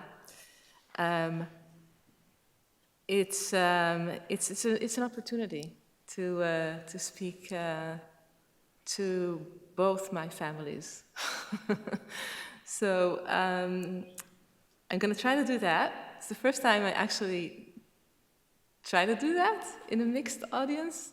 So bear with me. I want to present some thoughts before you. I really do want to hear your thoughts. And I will present 3 poems and one setting to music of a poem and that is significant in its interpretation. So I want to start with 2 little stories. The first thing is that when I was already in Israel, completely Jewish, completely Israeli, and in my interview for the IDF intelligence forces. And I was asked, so when did you come to Israel? And I said, well, I was in 4th grade, you know. And then they asked, and this is in the context of an interview that is supposed to set my security clearance. Right? So, they said, so you were born Christian? And I said, well, yeah. And we converted. And so he asked, well, why did you come to Israel? And I was, for a moment, taken aback. I wasn't sure what to answer. After a few moments, I said, well, we were Zionists. And so that was in 89, I believe. And, what I want to say by this is, by then I had been in Israel for, a good 9 years, right? And for those 9 years, I was completely now assimilated in Israel. I was thinking in Hebrew, I was dreaming in Hebrew, I was keeping my Flemish alive by reading Dostoevsky's translations into Flemish, but really, my Hebrew was my language, and Israeli culture was my culture, and so it took me a moment to go back, to take that step back and say, wait, from outside of Israel to come to Israel, you actually you need to be a Zionist for that. The officer, by the way, found it very funny. I don't know. But I did get a very high clearance. So apparently it was fine. Fast forward a few years, a couple of months ago, I met with a friend and a colleague who works at another university, and his department, he teaches Hebrew language, and this department is firmly in the Department of Middle Eastern Languages. And he says, he said, people ask me, are you a Zionist now? Like that's what, are you a Zionist? And then maybe they don't let you into a building or something like that. But, are you a Zionist? And he said, that I never asked myself this question. I was born in Israel. My parents were born in Israel. I don't think I need to be a Zionist anymore. I'm an Israeli. Okay? We needed Zionism when, there was no state of Israel, and now there is a state of Israel, and that's it. Now you're Israelis. We of course, we want to uphold Israel as a state, et cetera, and, but no need to be a Zionist. So these two little things, but what is actually Zionism now, and how do we define it? I do think that is an important thing to talk about, and what I want to, the angle that I want to give here is, it really is the Jewish cultural experience of the idea of the land as it is reflected in Zionism and subsequent State of Israel. And I'm sure that many of you would not be surprised if I say that in Judaism there has always been an inherent tension between Israel, the land of Israel, as a geographical place, and the ideal, an idea of the land. This idea of this ambivalent and ambiguous, or maybe even double understanding of place in Judaism is, it mirrors also a conception of time, right? There's the mythical time, the theological time, the meta-historical time versus, the historical time in which, things happen, states are founded, people move from place to place, etc.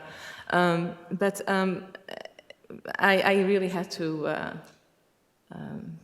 narrow down things here a little bit, and so I'm going to focus on the land and on the idea of place here. And so, of course, as we know, Abraham started walking towards the land of Canaan before the command. And the command says to go from 3 elements of place towards a land that I will show you. Right? So we have a from and we have a to. And the walking is the first command.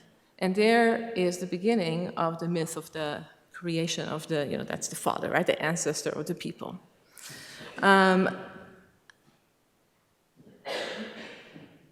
The people of Israel were born in exile.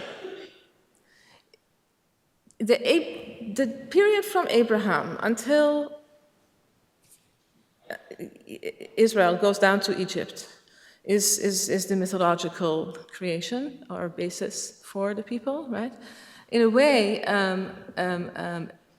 they become not just a family of 3-4 generations, but a people where in Egypt, right? When they multiply, that is where they become a people. There is no self-evident identity between the people of Israel and the land of Israel. I'm just to point out, sometimes it even seems like it's the opposite. Jeremiah, in chapter 2, has the walking in the desert as some kind of, ideal honeymoon, right? So it's really not necessarily that the people, the identity of the people or the being of the people in the land is the ideal situation in all cases. More than that, I want to say there is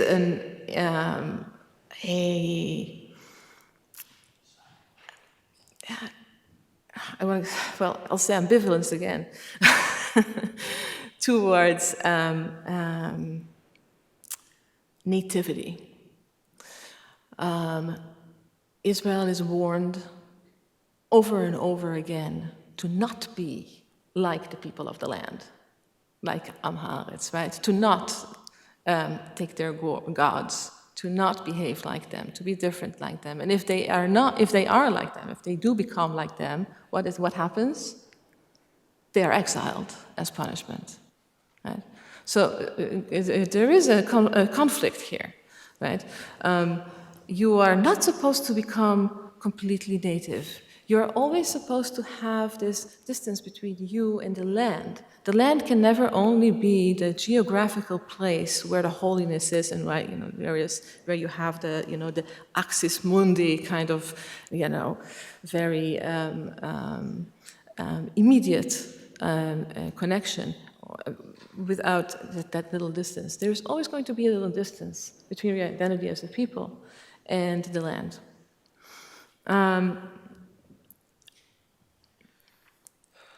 And of course, last point here on this part,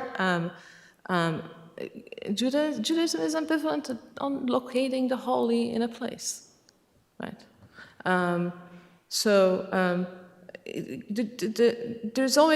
It's almost like the Jews during their generations always carry a double place with them. There's the actual place where they are, and then there is the land of Israel.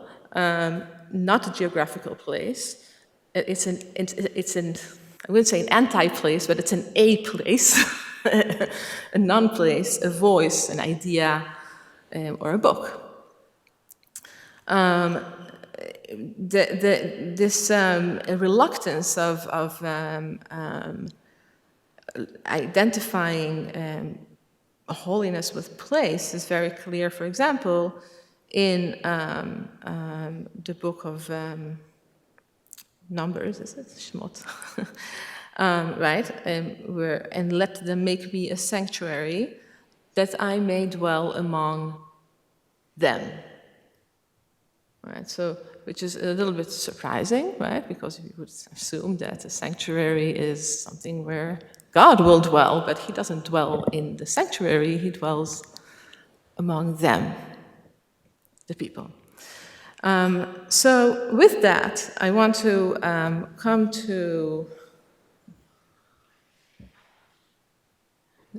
jump to 1891 with, on the first page in your handout, you have the first poem that was published by the so-called national poet of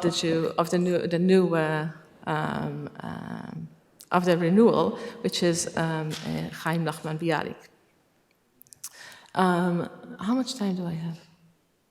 For real? We're all running over there. We have this. Okay. I just want to know how much to linger on this. This poem was the first poem he published. He wrote it when he was 18 or 19, sitting in Volozhin. And soon enough, he goes to Odessa with this poem and gets it published.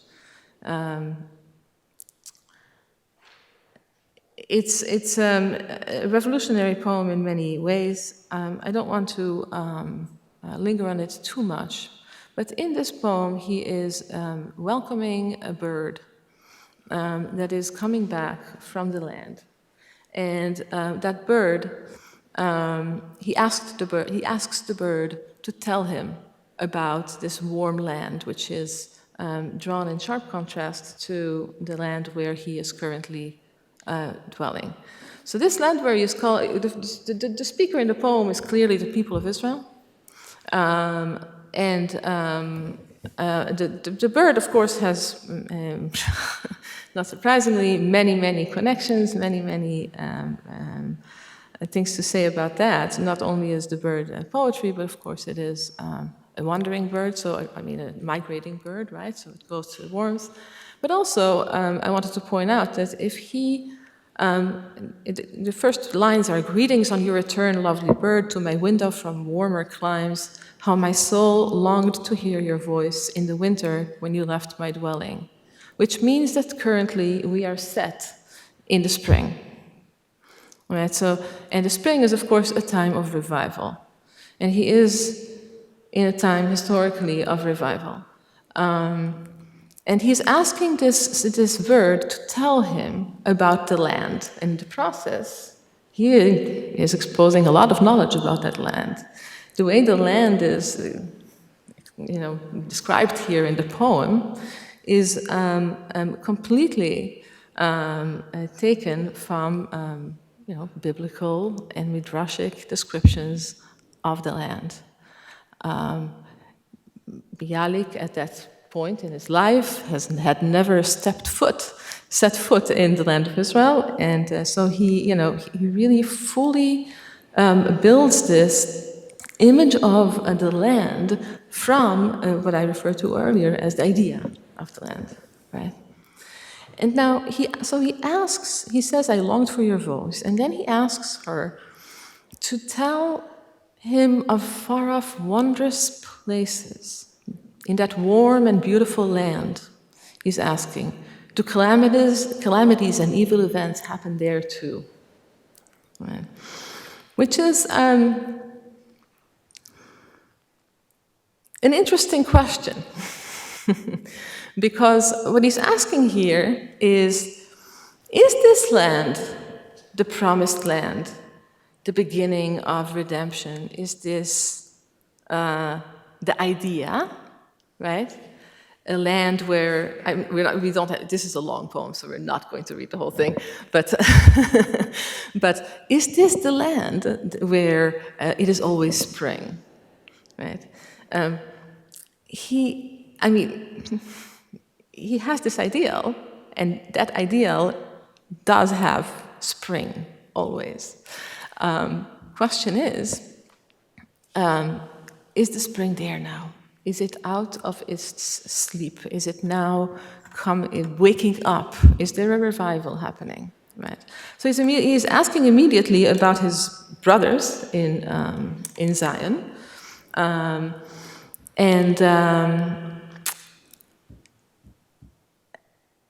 but he's not only asking about his brothers. He is asking about the land itself. He is asking about the land's abundance and about the vale and mountain tops. And has God had mercy on Zion? Or rather, this is really not my translation, I'm sorry about this, but has God's mercy reached Zion, or is it still left with graves? And he starts to name places in the land. The Sharon Valley, the hills of myrrh, do they give their spikenard and spice? The ancient forest, the old Lebanon, has it awoken from its slumber? Especially I want to go here, which I thought was very interesting. This is page 2. Does the dew fall like pearls upon Mount Hermon, or does it descend like tears? So you see here there is he says both sides, right? He's not saying, oh, does the dew look like pearls, as it would in the idea, right? He leaves open the option that the dew is like tears, right? And then he asks, how fares the Jordan and its bright waters? As if it's, he's asking about a friend, right? Ushlom kol harim agvaot, and each mountain and hill, literally, how are the cousins? You know, the way that he is speaking about the land is with a familiarity that is very emotional but not sentimental. That was the main importance of this poem at that time. Just as an aside, that it brings in a lot of emotion. Finally, the last thing I want to point out in this poem here, he is asking not only about his brethren who live in the land of Israel, which you could think is the old Yeshuv, which is sitting in Jerusalem mainly and other holy places. He's not asking about them, he is also asking about his working brothers, the workers who are sowing in tears. Okay, again, I'm staying more literally with the Hebrew here. Have they harvested in joy? So this is, of course, a reference, right, to the Psalms.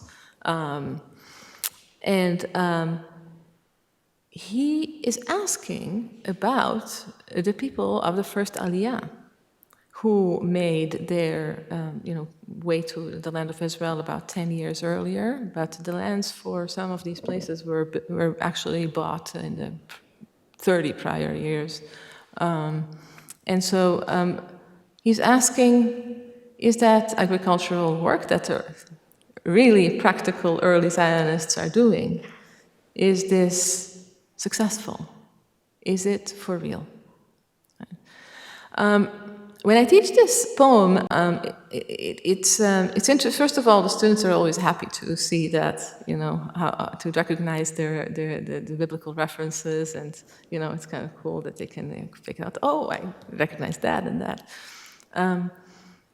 He's building this picture of the land, but then he is asking the bird if that is indeed what's happening. All right, so is this a realization? So realization, hagshama, making something real, right? Making something that is spiritual, material. Is that actually happening here? Is this question. What's my time situation? Okay. One more speaker and we're still going out. Okay. Other poems. Yeah, no, let me wrap up then. Yeah. The other poems that I brought, I invite you to read them. Those are two poems that were written. One was written probably before October 7, 23, but was published after. So, she had some little note. And the second one was written after, the second two were written after. If you can absolutely, read them on your own, I think it will be interesting to see. Let me see. Just one, sentence to wrap this up. More than this poem expresses a yearning for the redemption, for the return to the land of Israel, right? Which it does. I'm not saying it doesn't. Okay, but it also expresses maybe not anxiety, but an awareness that when you make an idea real, when you realize an idea, you in fact lose that idea as an idea.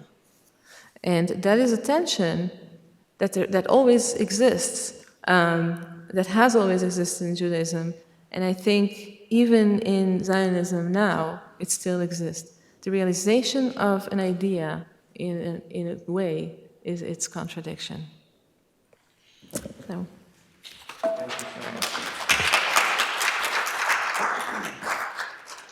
Our last speaker is a seminary graduate, Dr. Joe Tindo, who will be speaking to us about a very unique kind of Zionism that I knew nothing about before I met him, and I know you'll be equally informed. Do you have his hand up here? Yes.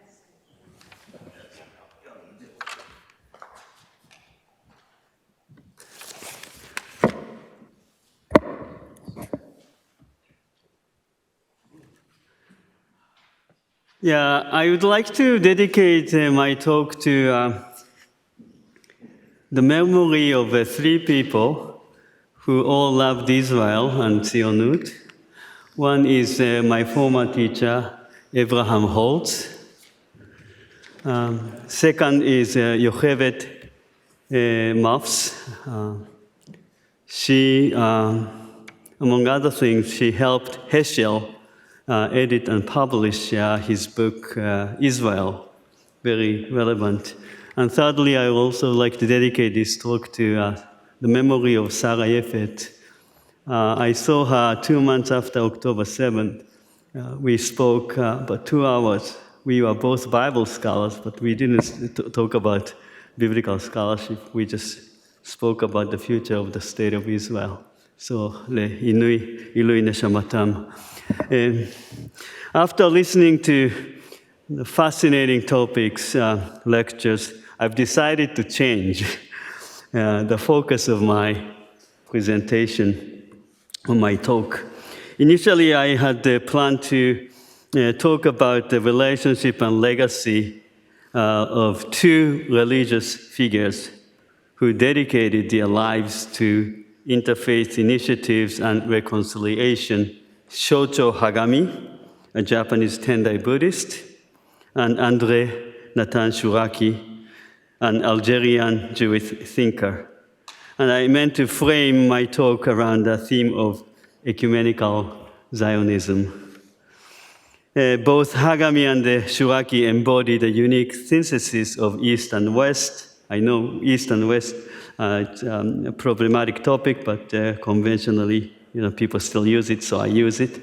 And they used their multicultural backgrounds to promote ecumenical spirit among different religions and cultures, especially within the three Abrahamic faiths, Yahadut, Judaism, Christianity, and Islam.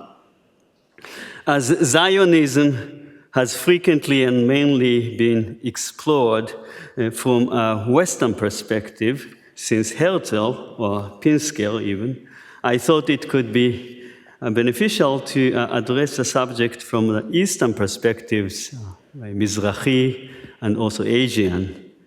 But tafasta meruve lo tafasta. If you try to achieve too many things, you won't achieve nothing.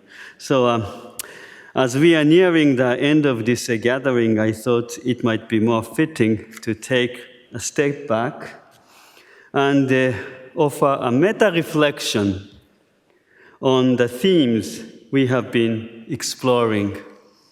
And my question is this: it's very much related to many of the things that many people addressed.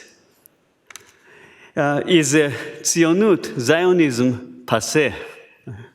Or in Hebrew, Paskat Zionut, is the period of Zionism over? Has Zionism completed its historical purpose? Has it outlived its relevance?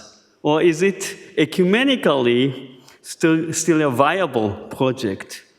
And I would like to share with you some reflections from two perspectives. One, the first question is, has the mission of Zionut, Zionism, been accomplished? This question pertains to the definition of Zionut, or Zionism itself. What do we mean by Zionut? The second is, if it hasn't, does its objective hold any broader significance for humanity? In other words, does its significance transcend the confines of Judaism and Christianity? In short, is Zionism solely a Jewish/Christian project, or is it also a human story? While I'm a scholar of biblical studies and comparative religion, I have also taken an active role in interfaith initiatives and also Israel advocacy, or Hasbara, in Japan. I have translated works by, this is Daniel Gordis on Israel in Japanese, Yossi Kleiner Levy, my letter to Palestinian neighbors. And I visited, since October 7, 2023, I have traveled twice, each to Israel and Japan, engaging with a diverse range of people. And so I would like to share with you something. You know, I was traveling a lot, and at some point my body collapsed. Hence, you see me having this Bell's palsy. But before October 7, I was fine. Right? But Imo Anochi Batzara, right? Our friends are fighting in Israel, so why not? I would like to share insights from these experiences that I had past 2 years or so, 15 months, which also resonate with the ecumenical initiatives of Hagami and Shuraki. So the first question, isn't Zionut, Zionism, passé? The first question, this is a question about the definition of Zionut or Zionism, its purpose and its fulfillment, is connected to the argument that we often hear with respect to Israel's national anthem, Hatikva.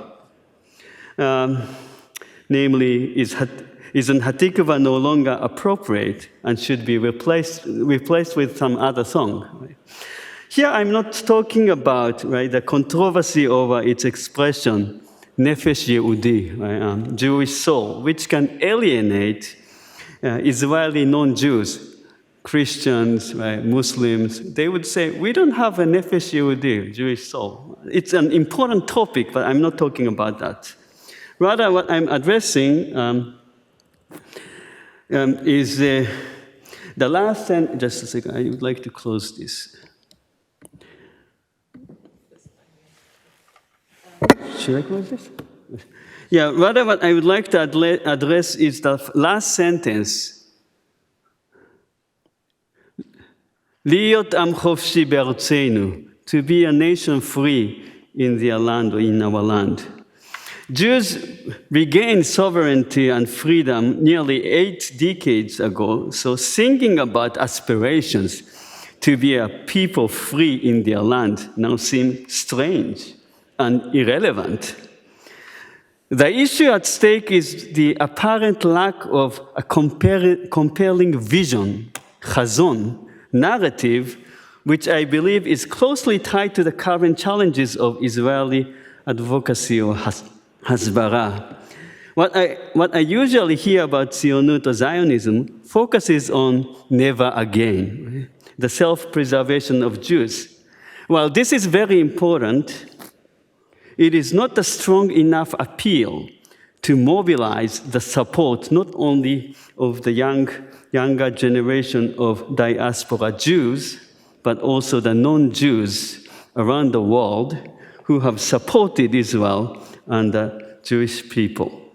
For example, since October 7, 2023, I have visited Japan twice and conducted workshop for a Christian organization committed to supporting Israel. And they have a network of over 3,000 churches in Japan.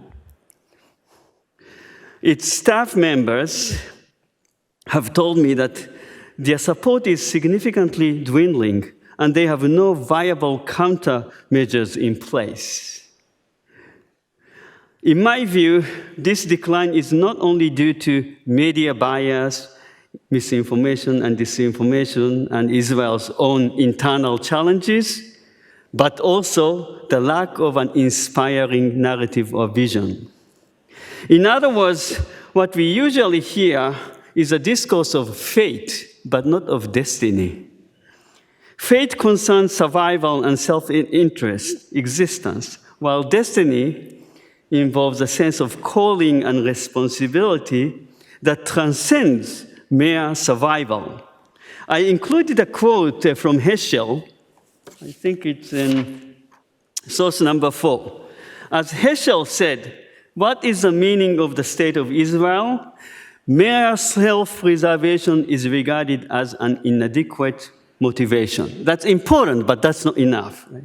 Self-preservation alone lacks a compelling narrative and makes it difficult to foster solidarity with non-Jews. I'm saying this from my own experience. This reminds me of something that a Jewish sage from the New Testament period said, Hillel HaZaken, Hillel the elder. Im ein ani li mi li, v'ch'ani le'atzmi ma ani. If I am not for myself, who will be for me? If I am only for myself, or if I exist or live only for myself, what I am. In a way, I can say that the question of if I am not for myself, who will be for me, corresponds to fate. Right? You have to be responsible for your own survival. Whereas if I am only for myself, what am I? Aligns with the question of destiny. And without considering if I live only for myself, who am I? I don't think we can really move the practical ecumenical question, move to the practical ecumenical question of if not now, when? Hence, it is significant to consider what we mean by Zionism and whether its objective holds a broader meaning that transcends the confines of Judaism, Jewishness, and also maybe Christianity. That its objective holds an ecumenical, universal, existential human significance. People care, whether we like it or not, only about issues that are relevant to them. And the same principle, I think, applies when addressing the rise of anti-Semitism that we see in North America. In efforts to counter the growing trend of anti-Semitism, the language of fate is often used, never again. However, what strengthens the argument is the language of destiny and vision. And so I oftentimes ask my students, see if you can articulate, right, the problem of the rising anti-Semitism without using the word Jew, Jewish, anti-Semitism, and Holocaust. Right? Can you make that case? Right? Since October 7, I have visited Israel twice.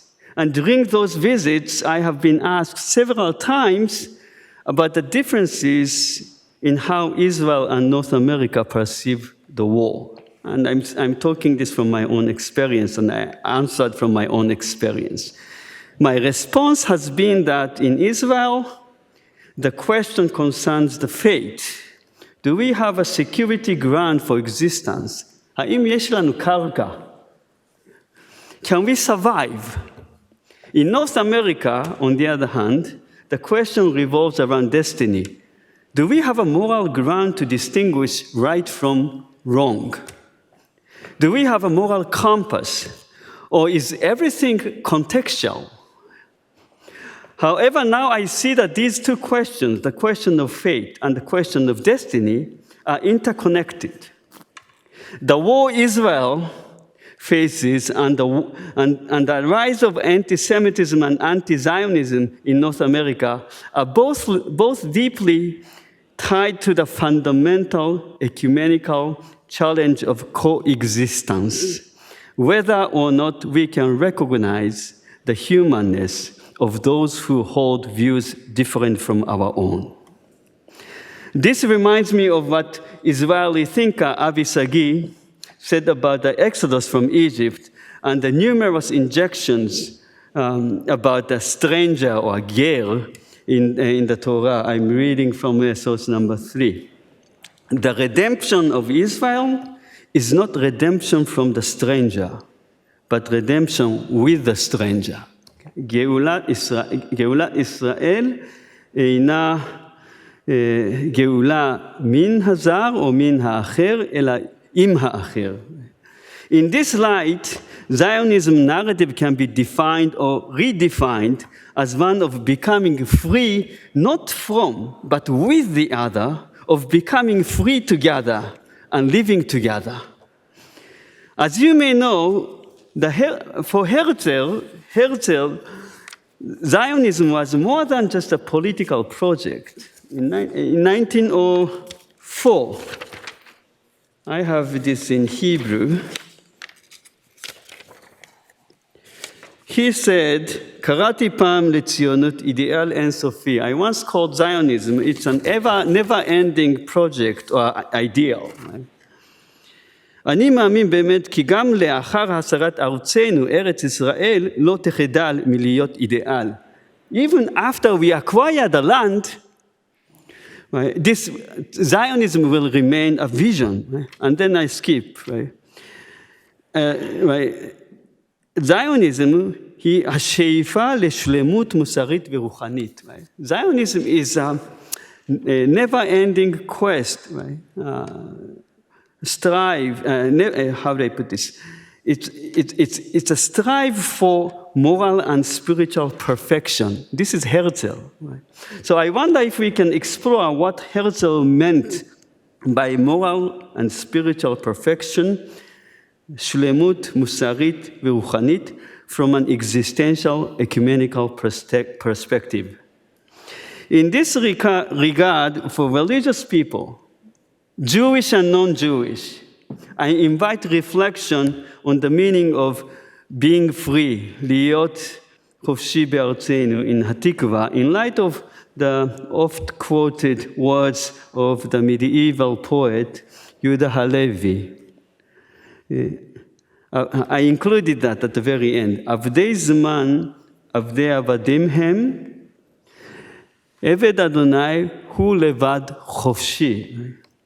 The servant of time, namely, right, time in the sense of this world of appearances, those who live within it and serving it, the servant of time is servant of servants, yet only the servant of the Lord is truly free, chofshi. And it's the same word, right, that we see in Hatikva. While it's likely that Naftali Herz Imber, who composed the lyrics of Hatikva, was familiar with Halevi's poetry, I doubt that he was actually referring to that in Hatikva. But still, I wonder if it provides a key to define or redefine the meaning of Liot Chofshi Be'artzenu, being free in our land, in Hatikva, from an existential, ecumenical viewpoint. Okay, closing remarks. The land of Israel, and this is a land, especially Jerusalem, where Hagami and Shuraki, they meant to hold religious summit, inviting religious leaders across the world. Stands as a microcosm of the world, where you see, right, religious, cultural, and ideological diversity.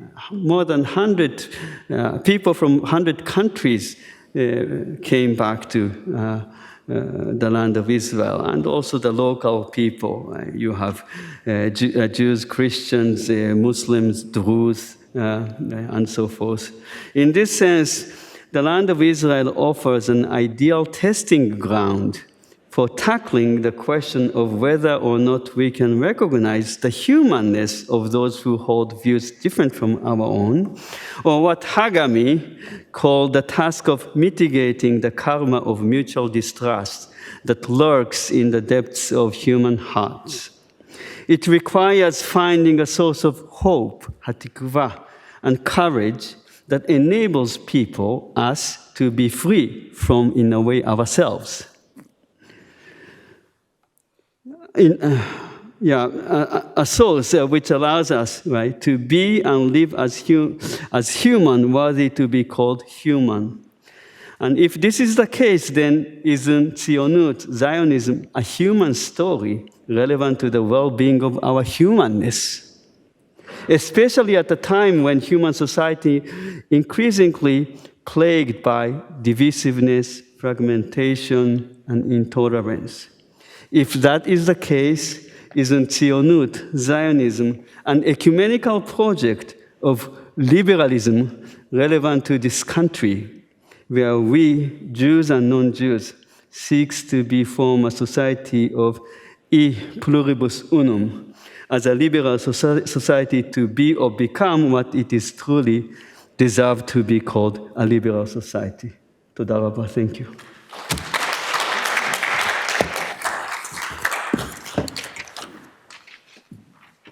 I am overwhelmed by that talk as a way of concluding a day.